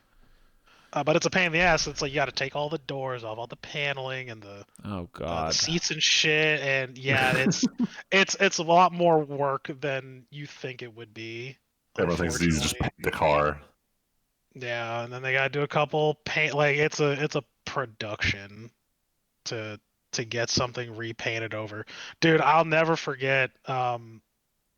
You might know what this is, Freeman. You know like the Acura NSX. Yes. One of my favorite cars to drive in Gran Turismo. So I know a guy, or sorry, knew a guy. He had one in burnt orange. Ooh. Except the color wasn't originally burnt orange. Wait. It was fucking midnight purple, bro. Get out. He opens the trunk. He was this guy who worked under me for like half a year. And he brought it in one day, and I was like, "Yo, this is fucking nice." And he's like, "Yo, you want to pop the trunk?" I'm like, "Yeah, sure." Opens it. I'm like, "What's this?" I see the inside color because I guess when on the hinge? Yeah, like all the inside parts. So Tim, for your context, right? Like he didn't do what I told you. Like if you want to do the paint job right, technically, you want to do everything, but he did all that except they didn't remove like the engine part or anything. So like the entire engine bay still had the old color, and I was like, wait, I thought this was orange. This was purple before. He's like, yeah, I didn't like that so much. I wanted the burnt orange. I'm like, I was screaming inside. I couldn't. Oh my I God. couldn't. You know what? I can't begrudge the guy. It's like, okay, he wanted it this color, but like, oh my God, this dude gets it in literally my favorite color, and he changed it to something that just hurts me. I'm not gonna begrudge him, but it just hurts. Yeah, I feel you. It just hurts. And yeah, if I had fuck you money, I would totally buy a Supra. I want one. Kind of bad. Oh, yeah. You're I'm almost never there. gonna get one though. Why? What do you mean I'm almost there? 57K is not horrific. Ugh. It's a lot, but like, you just gotta save up. As someone who pays already for a sports car, like I'm honestly kind of overpaying the fucking That's fair. New Jersey rates for insurance, dude. It's not that's there. great. That's fair. Like I'm paying literally, I think 2.5 times what I was paying for my fucking Buick. Never mind. Let's change Like topics. a part of me almost wish. Yeah, it is depressing. I mean, like I said, if I had fuck you money, and Michelle and I planned on being dinks for the rest of our lives, yeah, I probably would just being get it, what? honestly. Dual income, no kids. Oh. Yeah. I had a feeling it was something. I had a feeling it was something like that, but I had no idea. I've never heard it like said out loud like that. Oh, really? Yeah. Yeah, that's where Dinkelberg comes from. No, like I said, I've read the phrase. I've read the phrase, but I've never heard it out loud like that. Yeah. Yeah, that's it. Anyway, that's it for the Weeb shit. I can turn my noise suppression And back now, on, which might be the problem here. And now we can go back into the Weeb shit to talk about the anime that we finished last season, Freeman. Wow. There's an insane amount on this list because we didn't watch a lot of independent shows, and we talked about a lot of them last time. I think all left. I was gonna say it's really that we finished up shows last time, but there was a few stragglers for me and Val. I'll do the one that Val and I watched real quick. Silent Witch. This show was pretty good. I don't know. Short version, what's it about? Because I know very little here. So this show is basically, hey, there's a girl who is, it sounds mean to say it, she is literally so autistic and that she invents casting without saying spells out loud in a world where that doesn't exist. So that she doesn't have to talk. Yeah, I know. It is very cute. It is wholesome. There's a lot of like subversion of expectations kind of within this. Like she basically goes, she's so young and she's so incredible that she goes back to school on an undercover assignment, but she's still so awkward she acts like a student. It's pretty good. The magic system is pretty interesting. The fact that she does silent casting means she can pull off a lot of like goofy stuff that no one else can, which is kind of cool. Like she can use magic subtly, which no one else is really physically capable of doing. A little disappointing just in the fact that the opening looks really impressive, and then there's almost no actual like flashy magic that looks cool that ever really happens again. And the story is a little and the ending is a little not super satisfying, and I don't know if it's ever going to get another season. But it was certainly fine. It was fun, and I did enjoy, it's easy to fall into this trap with a lot of these shows. Like high school, there's always the quiet kid, but having like, not just like, I meme about autism. They don't call it that, but she is like impossible. She is insanely awkward in conversation, and like not functional is even a better way to put it. There's very much a sense of like, her friend group isn't just supportive friend. Like one of the funny things is that she's there like as her job. She's it's like Silent Witch and the Secrets of the Seven Sages or whatever. She is one of the 7 greatest mages in the country. And in that role, she saved the life of a noble's daughter, who then, as part of her cover to go to the school, treats her like a villainess would treat a maid. She like behind closed doors, she screams at her and yells at her and bullies her, but like for everyone to eavesdrop on. But then when they're actually talking, she like loves her and adores her for saving her father's town. So it's a fun little expectation subversion kind of thing. It's fine. It kind of slightly, it doesn't fill the hole of that was ripped open by the Villainous movie being so shit. But it was a fun, if you're looking for something that's kind of got a cool magic system, some like the way they use the magic system. Like the 7 sages are not the 7 most powerful. They're all good at something interesting. Like the first one you meet is like, she's the silent caster. That's just why she's a 7 sage. Then one of the guys is like the barrier mage. He can do like complex math, like magical formulas that no one can crack. He's not just like, I'm fire mage, rawr. Like, no, he like everyone has kind of a niche sounding title, which is kind of cool, and it plays into the magic system. I gave it an 8. It's one of those shows that I'll probably cool on over time.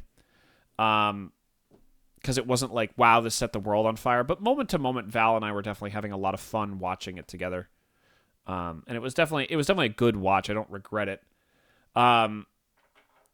God, now we can get into the stuff we both watched, Freeman. Like, ugh. Fucking Kaiju. Number 8. God, I'm so... Disappointment number 8. I mean, I keep joking around that all shonen is either unique or it's just Bleach. And Kaiju number 8 continues to just be Bleach. It's so boring.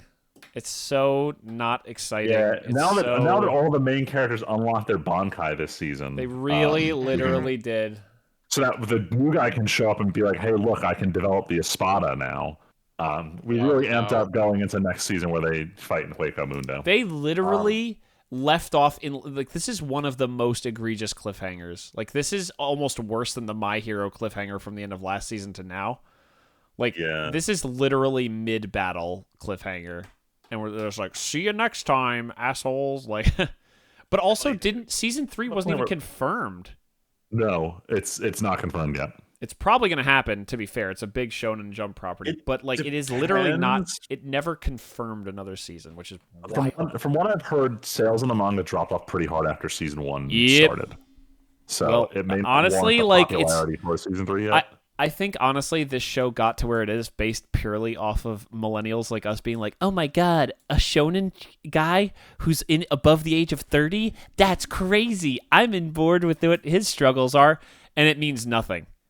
It's just everyone calls him Unk occasionally, but he nothing about him makes him a 30-year-old. He's literally has the same job as all the 20-year-olds. Like every like you could say Midoriya is in the same boat of like weak person who gets power. Like it's not his age has nothing to do with it other than a few lines of I thought I was out of the game and then this miraculous power brought me back into the game. Like that's all it is. We're going through the Attack on Titan route of like, you're our greatest asset, but we'll fucking kill you if you step out of line. And it's like they're not. He's the main character. Like cool with empty threats. Also like no one believes that at all. Like, no one actually puts any threat behind it. Like, in Attack on Titan, there were people who were like, yo, Aaron, I will fucking kill you. Like, but in this, no one is like, yeah, Kafka, you're actually like, the time you're like, Levi might actually do it. Now, the only guy in the world who's capable of doing it is showing him how to get stronger. And it's like, okay, buddy. Yeah, he's like, I threaten to kill you, but we also need to protect humanity. I still say the greatest thing this show has given us is 2 English songs in an anime, the 2 One Republic endings. Being fully English songs. It's pretty funny. I don't know why they've gone to One Republic both times for the EDs, but they're fine songs. I enjoyed it, especially the first one. This Beautiful Colors is fine. The first one was really enjoyable. I actually liked that one a lot. Honestly, it's just like it's such in the age. I was talking about this with my coworkers yesterday at lunch because a bunch of the younger coworkers watch anime. Like, we're in an age where, like, there is shonen greatness out there. Like, Demon Slayer, for all of its frustrations, looks incredible. Jujutsu Kaisen, wonderful. Dandadan, we're going to get to it. Like, there is a lot of good shit out there. You can't just be a basic, decent shonen show anymore. And, like, keep me interested. And this season was so much. Like, oh my god, Freeman, remember the arc where the dad gets, like, taken? Like, I could have written that fight on a postcard and, like, hidden it away and then be like, okay, let's watch it and see how it goes. And be like, beat for beat, you call it. Like, oh, the villain almost loses, but then he escapes with his real prize, so it actually didn't fucking matter at all that he almost lost. Like, no consequences happen other than, I need to go heal for a little while. My power, he cool. He's playing the last possible second, and it's just like literally nothing in the show surprised me. It's all just completely by the books. Yeah, and the animation, honestly, the animation isn't really carrying it enough. It's pretty. It's not bad. Fine. I still think the character designs are ugly as sin, and every time they do the 3/4 facing shot, the eyes are going the wrong direction, and it drives me insane. The eyes are a lot in this show for sure. I know that the meme with Dr. Stone was the landing strip, but like this is not that far off from Dr. Stone, and unlike Dr. Stone, which I love, this is not it, Chief. Yeah. I don't know. I don't know. I might just watch, like, if there's not much else. Like, if we're talking about next season, I wouldn't watch Kaiju. There's, like, 7 shows I need to watch next season. I'm not wasting my time with Kaiju. Pretty sure I'm not following through on season 3 of this. I was not enjoying season 2 in the slightest. Yeah, it was pretty dull. But what I will watch season 3 of instantly, 10 out of 10. 10 out of 10. They did it. They kept it 10 out of 10. Dandadan is still so fucking good. Dandadan is still perfection. Nah, it's all right, I guess. I can't even pretend to care what Tyler's saying right now. Dandadan is just so stupid good. It's not fair to other anime how good Dandadan and how much fun it is. Like, actually, I got cucked out of watching the rest of it, unfortunately. What does that mean? So, I got Netflix blocked me again, so I forgot. And I forgot. I went to my parents' house because I had to go there for something, and then I forgot to connect to the Netflix while I was on their network. Lamau. See, this is what I need to do. I need to set up a computer at their house. Yeah, set up another Plex server there. And then tier 0 into it, so I can like do that. That's probably what I should do. Just tunnel to their house. But yeah, Dandadan is absolutely incredible. And Freeman, I think the easiest way to sum up why I love Dandadan is that there is not a moment I'm legitimately trying to think. There is not a moment of Dandadan that isn't just pure fun. There is so this sounds really cynical and like old man yelling at clouds, maybe even. A lot of life these days is not joyful. And even that's not like to say that all life has to be joyful and happy. There are genuinely few things this anime season that made me just excited and joyful every single moment I was doing it as watching Dandadan. It is so fun to look at. There is so much love put into the show. I think of that like there's so many moments. The robot in the final arc, the whole thing of that is hysterical. The exorcism, everything in the mountains with Evil Eye. Yeah. Oh my god, like everything is just so good. It's so fun. And it feels very much like, it feels very much like the show is almost like the original story is like pieced together. Like the mangaka just threw everything at the wall, legitimately. And it's just so fun. It's just so fun and enjoyable. And I know I keep repeating myself, but like that's the best way I can describe it. What did you think, Freeman? It's the opposite of Kaiju number 8. It's that I never know what they're going to do next. It's Yes. There have been a couple of plot lines where it's like I've seen something similar to this in like older shonen where we need like these one-off mystery plot line, but like it's usually isolated to an episode or one side plot as opposed to even something like we'll take the I want to call it a human model. That's not the right term I'm looking for here. The A new type. no. Like an actual physical. Oh my god, why am I drawing? It's not a doll. What like a mannequin of the human body. Like there's this arc where there's this one running around the school. He's been a consistent character throughout. He's the a anatomy recurring guy. character. Yeah, these one-off mystery characters all keep tying into later plot lines, and I can never figure out when something's going to matter, when something's not going to matter. And it's not that it keeps me on my toes like a suspenseful show, but it's more along the lines that I can't predict what's going to happen next or what the impact of a given arc is going to be because they keep showing up and recurring in ways that I wasn't expecting. Yep. So it makes each arc exciting because you never know what is going to pop up again. I also want to steal something from plugging a podcast that I listen to, Quest for the Best. Freeman, I know you've also been slowly catching up. Understatement. I'm never going to catch up on this podcast. It's very good. It's very fun to listen to. But they did an episode about Dandadan, and one of the things that they brought up that I think is super on point is that Dandadan also defeats the problem many anime have and many manga have, where it's a shonen show when there's action, but instead of filler, there is a romance show going on at the alternating time. So it's like two separate manga cut out both of their filler content and just smashed each other together and then got Dandadan. I'm going to say it's very dangerous because there's another famous anime that tried to do that where it was one type of show and then a romance in its off season, and the romance fucking sucked, and that show's called Initial D. Well, luckily, the romance has been excellent in Dandadan. It's been all right. It's been cute. It's been adorable very cute and wholesome and excellent. That's fine. One day I want to finish this, but I was literally in the middle of fucking watching it before I got kicked out. I was like, fantastic. Like Freeman, okay, I know you're memeing on it, but Freeman, like, remember the car scene in the tunnel?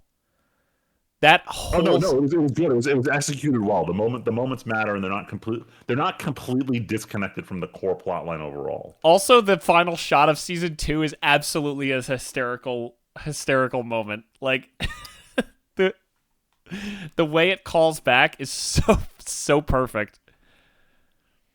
I think I'm at the point where Dandan is on the list of shows that I recommend to most people who want to get into anime. The major issue is episode 1 being what it is. But once you pass that, this is a show that I feel like 99% of people who are even remotely interested in anime can learn to enjoy. Yes. And unlike what's its face, season 3, Kaiju season 3 instantly confirmed for sometime next year. I don't think they give a date. No, we don't even know what date.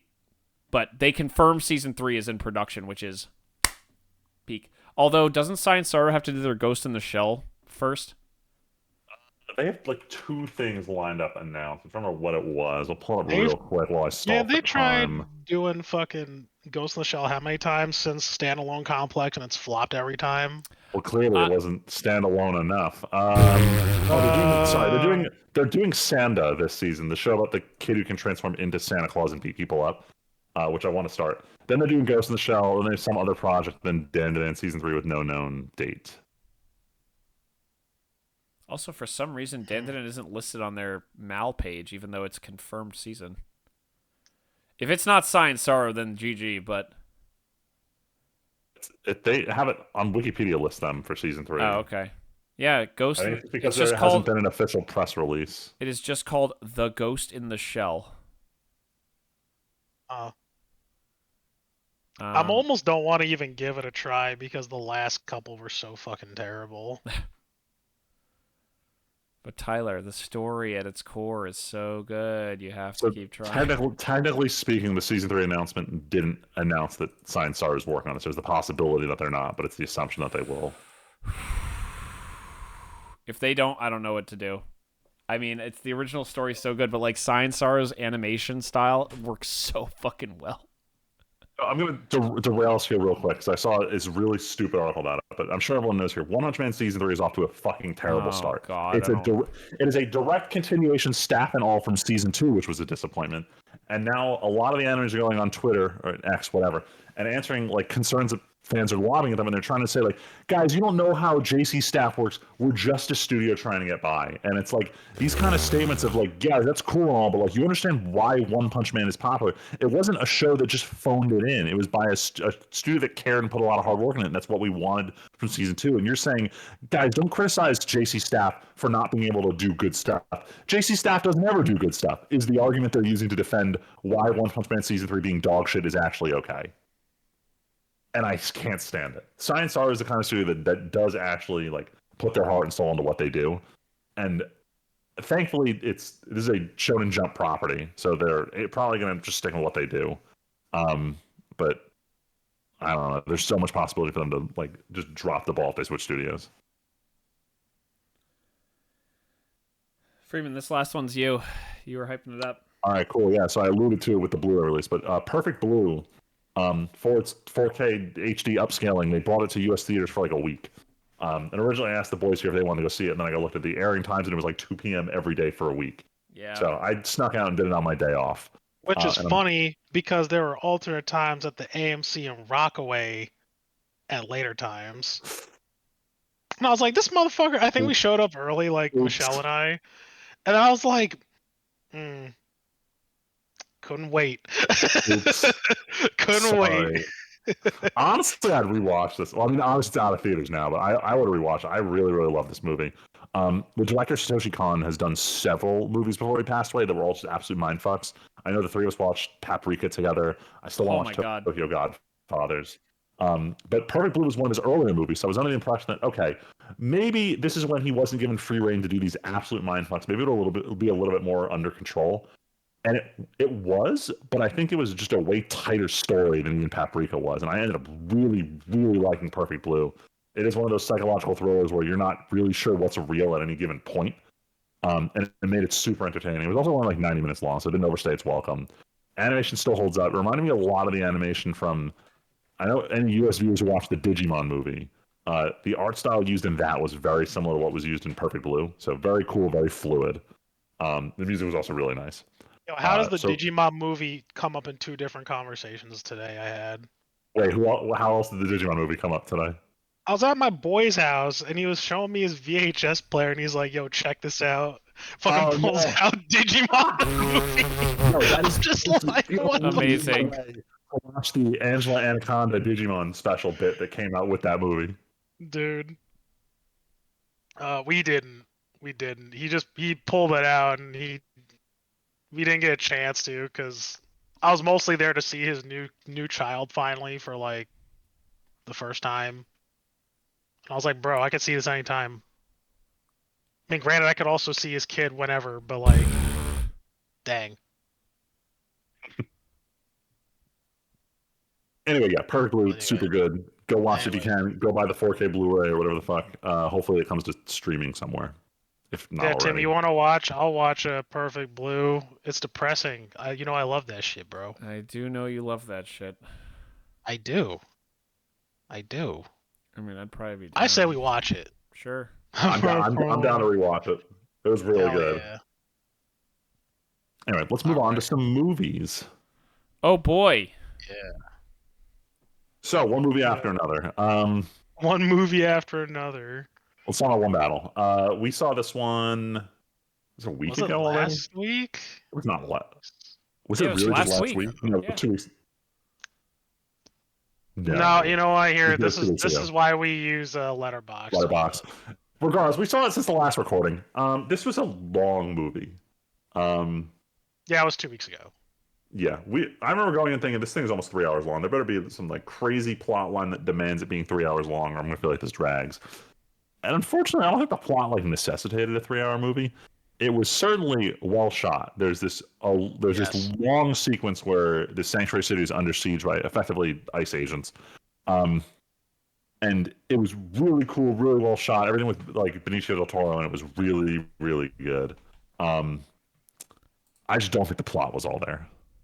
No, I agree. Except the one thing I do add as like a thing is I thought the acting was good. I think everybody did a really good job acting, but the plot was like and however like it was structured, I was just not for it. I was not for it. I will say it kind of hurt that like this movie. It's not like a laugh all the time comedy, but it does have good comedic timing. Our theater did not pick up on a single joke. Nope. You guys Like, in we're these sitting there going to chuckling movies that along. no one laughs at really sucks. It's annoying. I wish that the vibe was correct in that theater because there were so many bits where it's literally just Arlo laughing and everyone else just dead fucking silent. Every time. See, I could understand this movie. Maybe I could also understand that this movie might have been off and people don't know how to take Paul Thomas Anderson movies. But like for something like the Konosuba movie where you go into it knowing full damn well it's a fucking comedy and you don't laugh, I think you're the problem. Personally. Yes. Personally, especially the scene. Yep. Like if you don't laugh during the scene, It makes me laugh just hearing you guys talk about it. dude, it was so great. It was so, and I still can't believe to this day that nobody outside of us three, like I wish you were there for that to this day. I still do. Because, like, I would even say that it wasn't perfect unless you were there. But like, I still can't believe to this day. No one. To this day.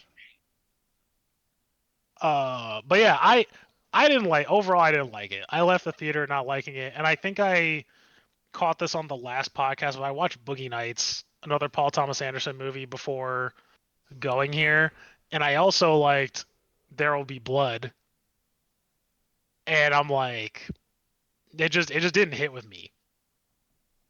Though I will say, I did want those AR-15s with the Geisley uppers. Oh my god. And what's her face with the CZ75 with the Trigicon RMR at the end? That was pretty sick. I like those. I ain't got money for that though. And when I mean I don't have money for the URGI uppers because they're 1,500. Oh no, they're out of stock. Yeah, they're out of stock. Out of stock. They're out of stock. I can't buy them. No, I meant because yeah, especially since they don't have a stock. Haha, get it? Because they're uppers. Yeah. Ha! It's funny. Oh, all right, whatever. Yeah, whatever. Whatever, man. Whatever. So you watched The Surfer. Yeah, so I watched The Surfer with Liz last week. This one, are you guys gonna watch it? Can I like go through the plot of the first hour? Fuck no. We talked about this the other day. I ain't watching this. Yeah, all right. So Nick Cage is moving back to his original hometown in Australia, and he tries to bring his son to the beach. And all the surfers there are like they threaten to beat the shit out of him. They're like, locals only, get the fuck out of here. But Nick Cage is determined. He's like, I want to surf this beach. So he keeps going through these like trials or like trials. He keeps getting fucked with by all of the locals to the point where like first they destroy his car, then they take his money, then he goes to charge his phone at his stand, and some guy pretends like, oh, you didn't give me your phone. By halfway through the movie, they like convince him that he is this homeless guy who was there at the beginning of the movie, and convince him that he's going insane. He's been homeless the whole time. Like the first hour was them gaslighting him into thinking he's not who he is.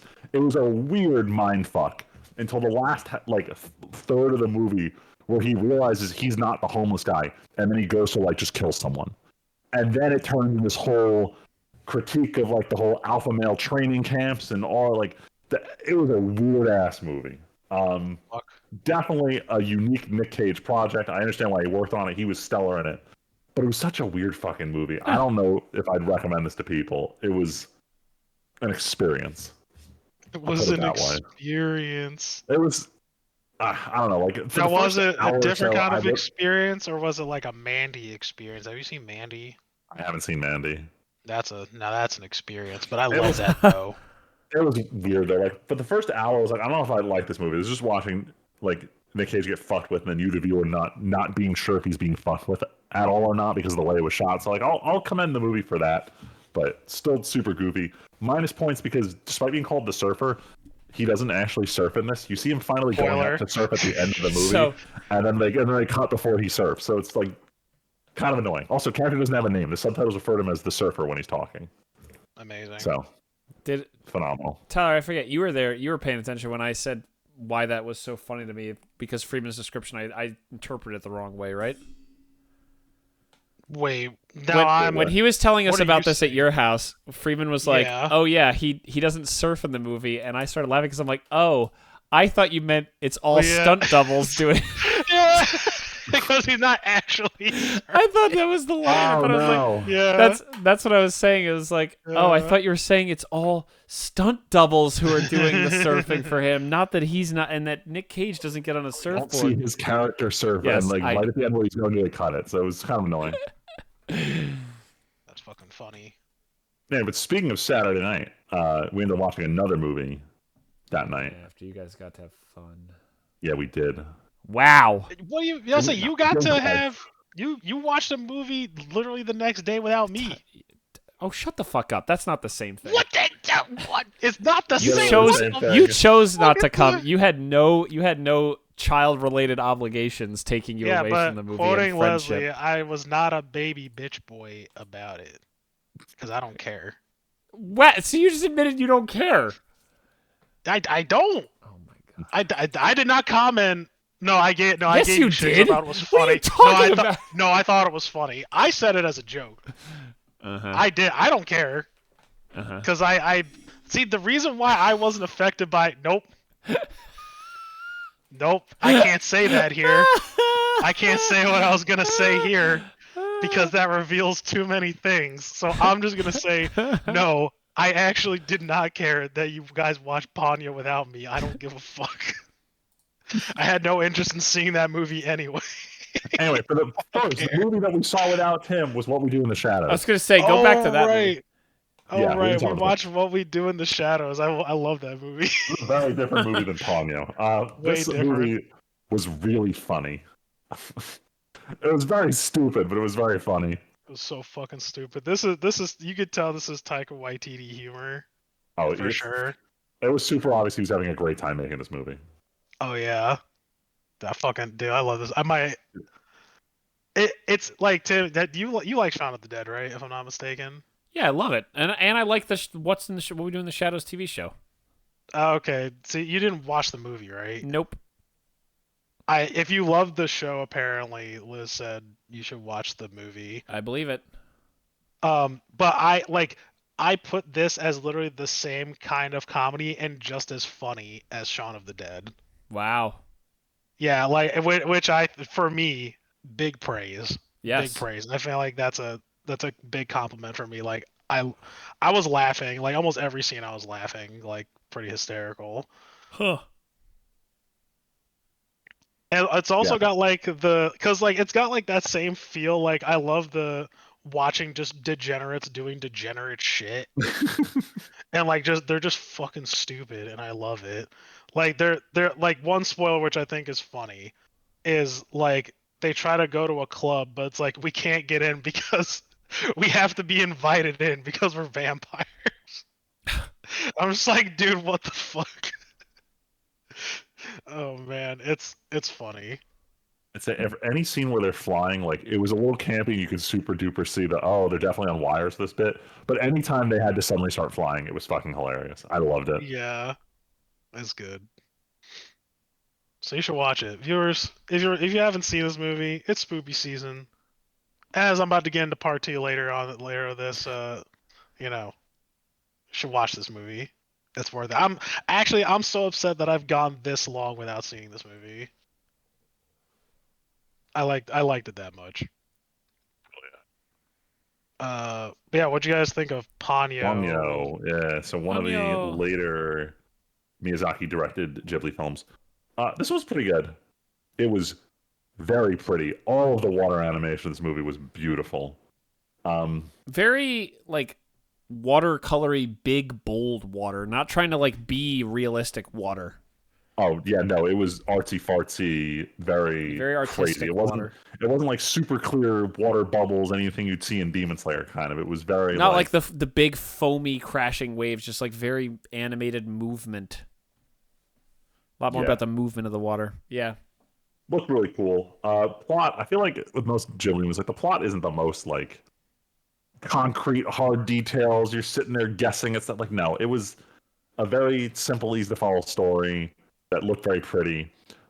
We did watch it dubbed, and I think this is always a problem watching dubbed Ghibli movies is that the pacing on some of the dialogue delivery always feels weird to try to match the Japanese. It's always super stylized.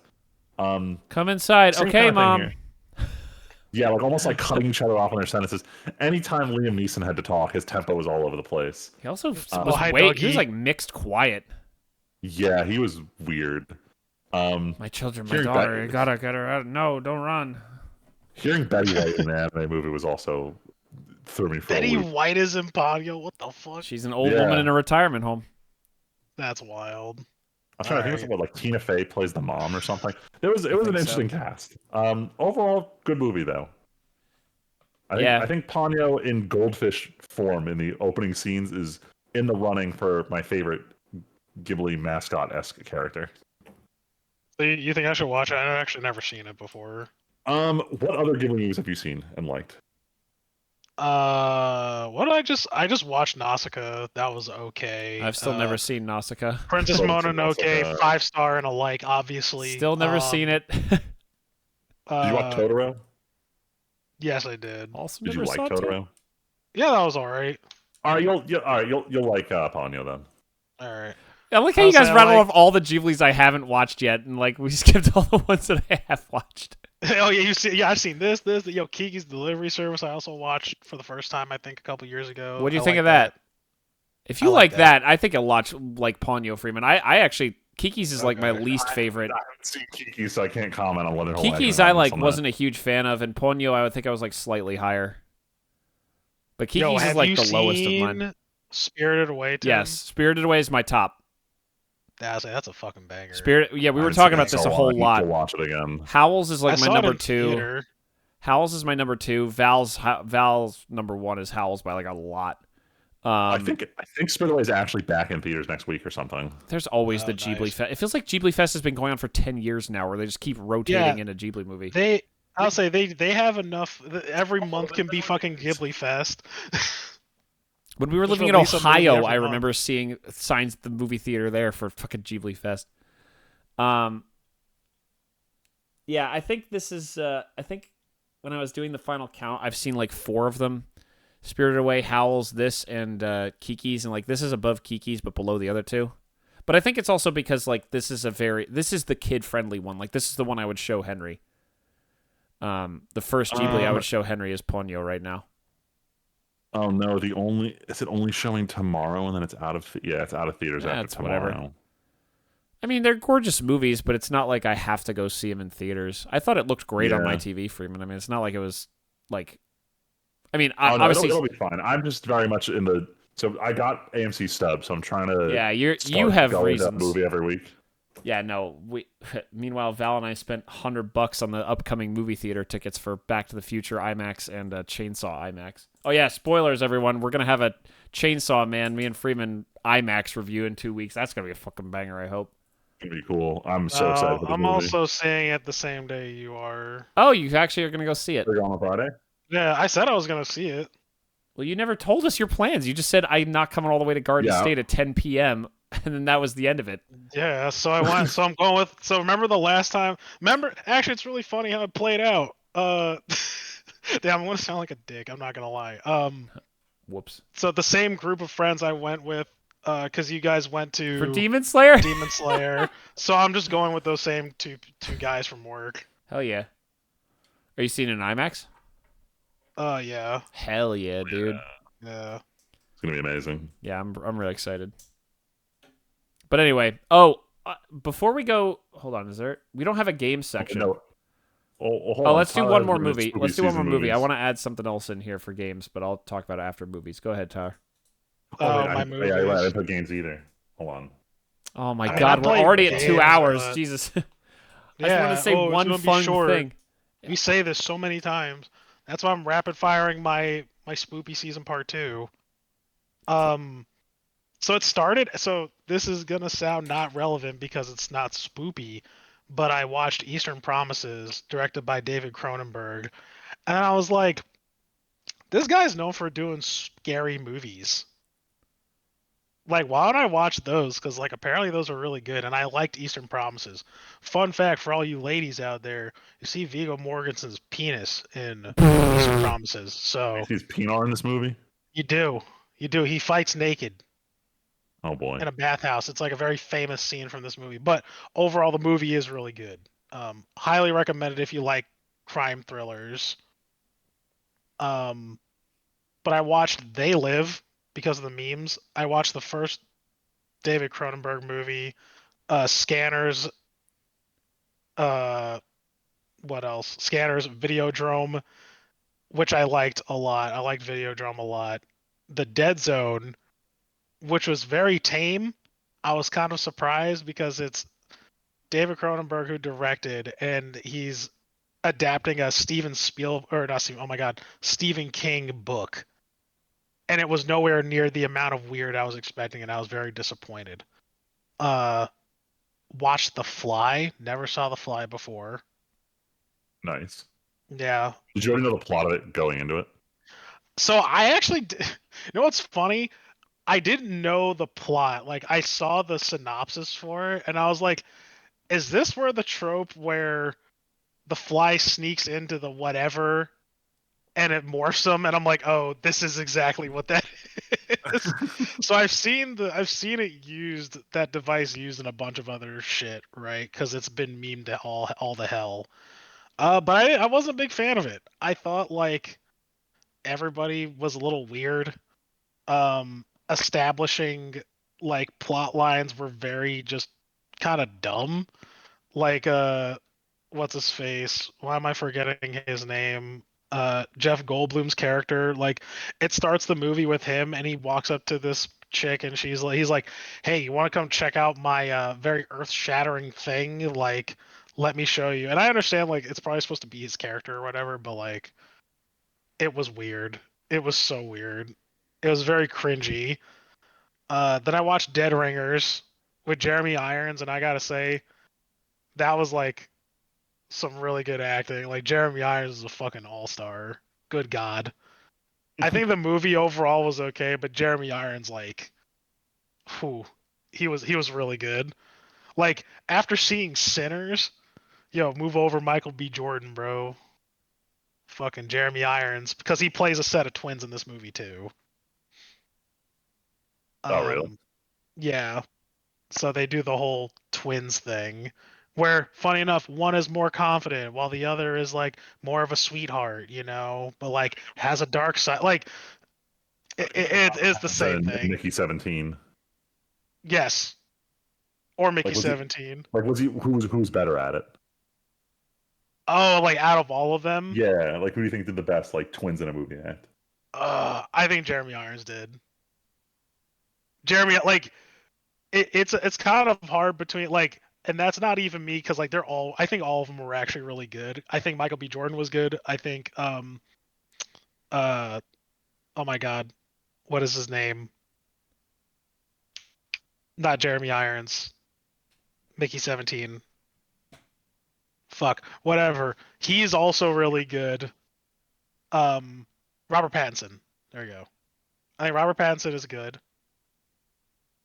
But yeah, I think Jeremy Irons kind of like. I also might have some recency bias, but I do think he was probably the better one. Like he acted his ass off in this movie, and I didn't even think the movie was that great overall. Like honestly, his acting kind of sold me on it. And I do want to mention one more movie, not Spoopy, but I got an HBO Max subscription, so I was like, oh, I'm gonna finally also start my Samurai saga, and to kick it off, I watched Seven Samurai. Ooh. Oh wait, what'd you guys say? Wait, am I losing you? Are you losing No, me? he said, I'm "What'd you still think of here. it?" What'd you Okay. think of it? Oh, it's a masterpiece, Wow. Hell yeah. dude. I get it now. The movie is so fucking long, though. I probably should have watched it in 2 sittings, but it was really good. I'm trying to open Letterbox to add it to the Three and list. a half hours. Jesus Christ. Yeah, it was a long ass movie, but it was really good, man. And I'm throwing in some light weeb shit. I watched the anime that came out like a decade and some change ago. Dude, don't like Don't just stop there. You're talking about I already Samurai 7? yeah, I already thought it was terrible. Like it Oh, was really bad, but like after seeing this movie, I almost was just like, how even fucking dare they? so I Like, watched this one in college and dropped it 8 episodes in. It was not a it's good so show. bad. I watched it all. I finished it Oof. all. It was bad. Like I told, like that was around the era of like when I was very serious about watching anime. So like even if I didn't like it, I watched it all the way to the end so I could be like, okay, I can definitely say that this was bad or not. Like now I'm like, I got too much shit to watch that I want to enjoy. Like I'll just drop it. But back then I was like, eh, I'll just watch it. Dude, it was so fucking bad. It was terrible. Dang. Terrible. I was like, I can't even believe they even tried doing it like this. Like, if they wanted to adapt it, they could have just adapted it for what it is instead of like trying to do some weird shit with it. Like, it was so weird. The movie is fantastic. Like, I don't know about you, Freeman, but Tim, I think you would appreciate it. Oh, I bet. Every single samurai like you see it all. This is where, and I knew this is where they got it from. Like the whipping winds, the fucking duels, the literally everything. Um, and it's got me so hyped to play a Ghost of Yote now. But I Oh, I add so bet. they have and HBO has like most of the Kurosawa movies on there, so I was gonna watch as many as I could before I decided to dump HBO and Max at some point. All right, that's it. What else did you watch on HBO? It'll come in the show section shortly. Yes. All right, so we're all good on movies? Yeah, I'm done with movie. Sorry, it All was right, cool. long-winded. Shows. Keith is really short. Really short. I watched Over the Garden Wall, which was one of those kind of experimental Cartoon Network shows. It was 10 episodes, 10 episodes long at 10 minutes a pop. So if you watch it as if it were a movie, it's only like an hour 40. So I watched it all in one go. This is a very fun, cute show. I highly recommend watching during the fall season. It's got that kind of vibe to it of, two brothers on a fantasy adventure that's may or may not be real world kind of thing. Two All in all, brothers. very cute, very fun. Greg is the best character. You can't convince me otherwise. Dude's just hilarious. Overall, really good. That's all I'm gonna say about that. Yeah. Yeah. It's good. All right, who watched Stargate? I started Stargate SG-1 after watching the movie. Whoa! Yeah, I'm halfway through season 2 with my wife. Val's mom's gonna be And thrilled. oh, she watches that bro. I'm pretty sure it's so I'm good. pretty sure I remember her talking about how like a long time ago she watched all Stargate. So this started mostly with a deal where I told my friend, I was like, yo, I will watch Stargate if you watch The Expanse, which is a way bigger ask of me than him, in all fairness. Lamau. He still has not started The Expanse, and I'm kind of pissed, but it's fine. I'm really enjoying SG-1, like, a lot. Nice. Dude, they got the GWAT era like Air Force kit down to like the T, and I'm like really impressed. Down to like the really shitty optics on the MP5s. It's pretty nice. Um, Also, it is just a fun like serial show. I also finished. I started White Lotus, and I finished season one. I was actually expecting to drop this show, Freeman. You expecting to drop it like before you started midway through, or I think it was like episode 3. I was like, what am I getting out of this?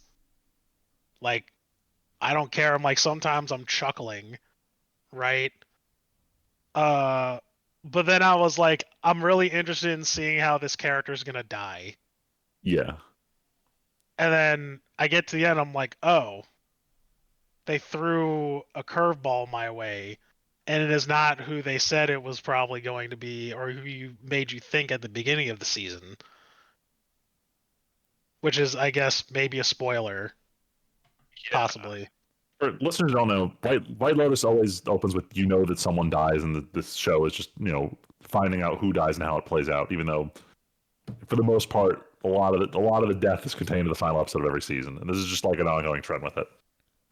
Yeah. And the show is really much just carried on how much you enjoy seeing these characters in stressful situations, because there's really not that much of a plot to speak of. Every season is always a bunch of these guests are at this hotel, no one really vibes together, someone gets killed. Is the loose synopsis of this franchise.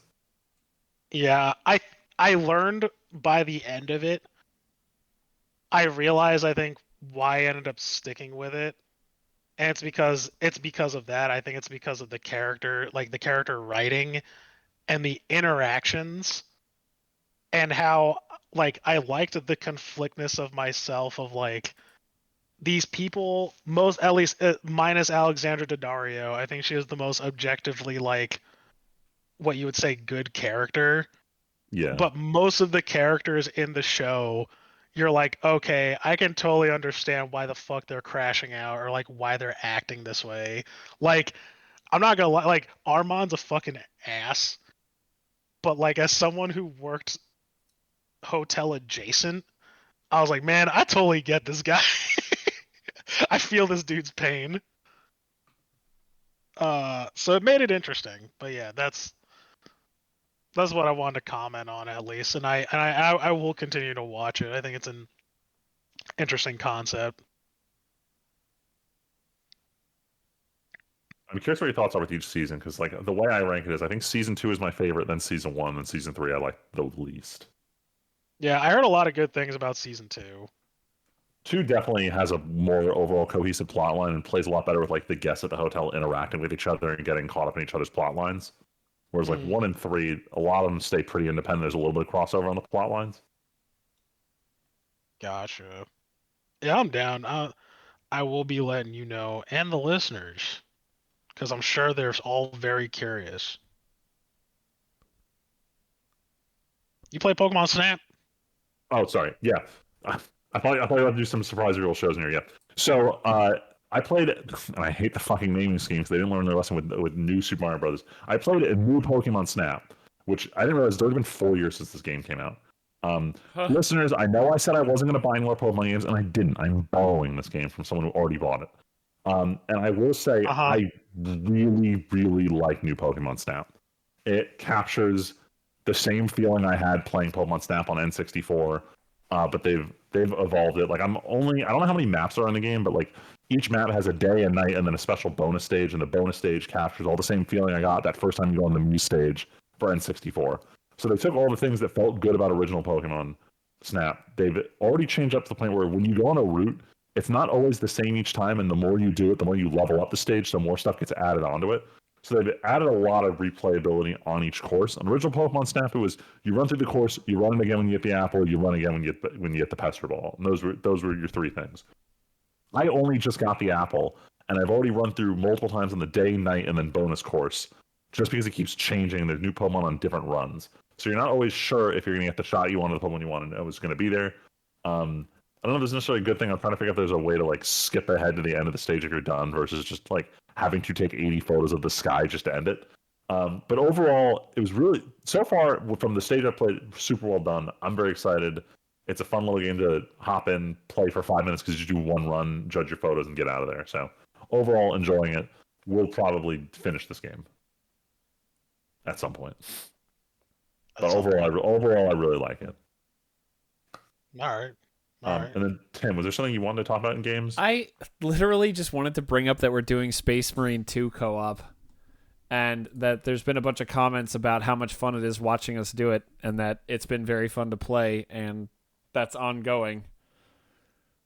For the Emperor. We managed to get a bunch of recordings in early on, to 2 recordings in one day, plus my opening episode by myself, and it's been very fun to play. And there's definitely been a couple people who've watched it, and a bunch of the comments on it have been like, "Yo, you got this is a perfect setup." I had one of the comments highlighted. Oh, one person referenced SWAT 4, how this is just SWAT again, which is great. And then I'm so glad you have 2 extremes. You have Judge Dredd and a dude on his couch. Yes, you do have the 2 extremes. So, yes. So a lot of comments about how much people are enjoying watching this, which is wonderful. But nice. Yeah, I'm glad you guys can see me fucking autismo out at some of this bullshit. Which is I don't great, even because know. Go ahead. No, go ahead. I was that I don't even know 100% about this. I may seem on the surface like I know a lot, but I literally know nothing about Warhammer 40K. They're gonna say I'm crazy, but for real, there's 50 or so books and so many games. If you're not looting, you man, yeah. But that's all I wanted to say. But I'm gonna talk about stuff that I sort of know about and like to gush over. Oh, also someone commented how in episode 1, I thought that there was flame smoke going into space, and someone's like, dude, that's the Tyranid spores going down to the planet. That's way worse than what you were talking about. Yeah, man. Dude, Tyranids are so gross. I mean, I talked about it a little bit over the stream, or over the recording, but yeah. They're disgusting. They're foul. Like the Gene Stealers. I didn't talk to you guys about the Gene Stealers. The Gene Stealers cults are foul. All right, we'll get into that when it comes time, which I'm sure it will. Brief thing on the topic of recording Space Marines. I don't know. I know Tyler. I mentioned this to you, Tim. I don't know if I mentioned when you were around, but it was in episode 2 of our recording. My game crashed right as the level loaded in, so I had to jump to another computer. I completely missed the cutscenes. So when I went to go check out when you released episode 2, I was like, "Oh shit, this is the cutscene I missed because I was jumping computers." So there was some value in me rewatching to see what we did. Hell yeah! All right. Last topic of the night. Yes, yeah. Please. Books. So it's super short context. I'm in a book club with Tim's wife and 2 of our other friends, and we are now on the 3rd book, where I read it at a gradual pace over the month and finish it with a couple days to go, and everyone else in the book club waits until the last week to start reading it. We're recording this on Tuesday the 21st. Our book club is on Saturday the 25th. From what I can tell, Val was on chapter 2 this morning. Alexa was on chapter 3 this morning. Our other friend has not even started it. And there are 37 chapters of this book. So I hate this. I hate everything about this. I just want to talk about the book as I'm reading it, and no one's there to talk about it. So now I'm at the end of it. And this book is not very good. I know... Maybe that's why you're the only one who finished it. No, none of the other 3 know, Tyler. They haven't read enough to know. They keep asking me why I don't like it. I was like, oh, you're going to find out for yourself. It's short story. It takes place, I think it's the 1800s. This woman who her father was part of the Mexican Revolutionary Army, he got killed for his participation in it by the current government, so she has to just get married off to secure a future. She doesn't like the guy. She really doesn't love her new husband. She moves into his estate. Gradually, she finds out this place is haunted. She calls in this exorcist, and he's beautiful. So there's a not really romance. It's supposed to be spooky, but it's not really. There's a mystery where you can predict it the second spooky stuff starts happening. It's overall, I'm not really sure why the book reviewed so well, and I think it's just a case of this is the first book of its type to be written in Spanish, so a lot of Spanish speakers really loved it, because the reviews for the Spanish version were incredibly high, whereas you go and you look at Goodreads, I think it only had a 3.8 when Val went to go check it. Garbage. all in all, I did not like this book at all. It really didn't do anything for me. And I keep because I know Alexa was really pushing for it, and she doesn't know why I don't like it, but she hasn't read it yet. So I'm hoping she gets it because she's like, wait, what's What a wrong sentence. with the book? And I'm like, well, I'll tell you about it on Saturday. Go read the fucking book. So we'll see how receptive the book club is to this, It's just such a goofy sentence. Like, why don't you like the book? I don't know. Go read the book you're supposed to read. Don't ask me that question. Yeah.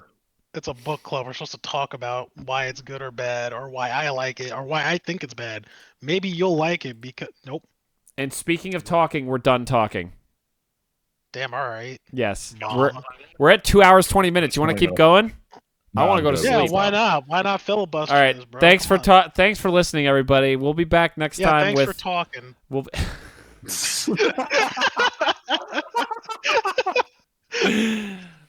That accent was so like Jesus. Talking. Tyler, you're really being infected by the Italian. Joyzy. You're Dude, really it's becoming bad. more Italian all the time. Yo, I want to be Tony Soprano. I was just gonna. Oh my god, YouTube has been feeding me so many Sopranos videos. I don't know why. I've never watched the show, but I know I need to. You're legally apparently required to watch that show if you live in New Jersey. Yeah, I know. We don't have anything else other than Jersey Shore, and I already watched that. So. Jesus Christ. Until next time, everybody. Thanks for listening. We'll be back with more wonderful lead-up post-Halloween news, I guess. I don't know if anything cool gets announced on Halloween. But either way, we'll be back to review Back to the Future for the 10th time. Today, Junior? All right. Until next time, my name is Timpedia. I'm Friedman. And he'll be here, and that other guy will be back next time. Bye, everybody.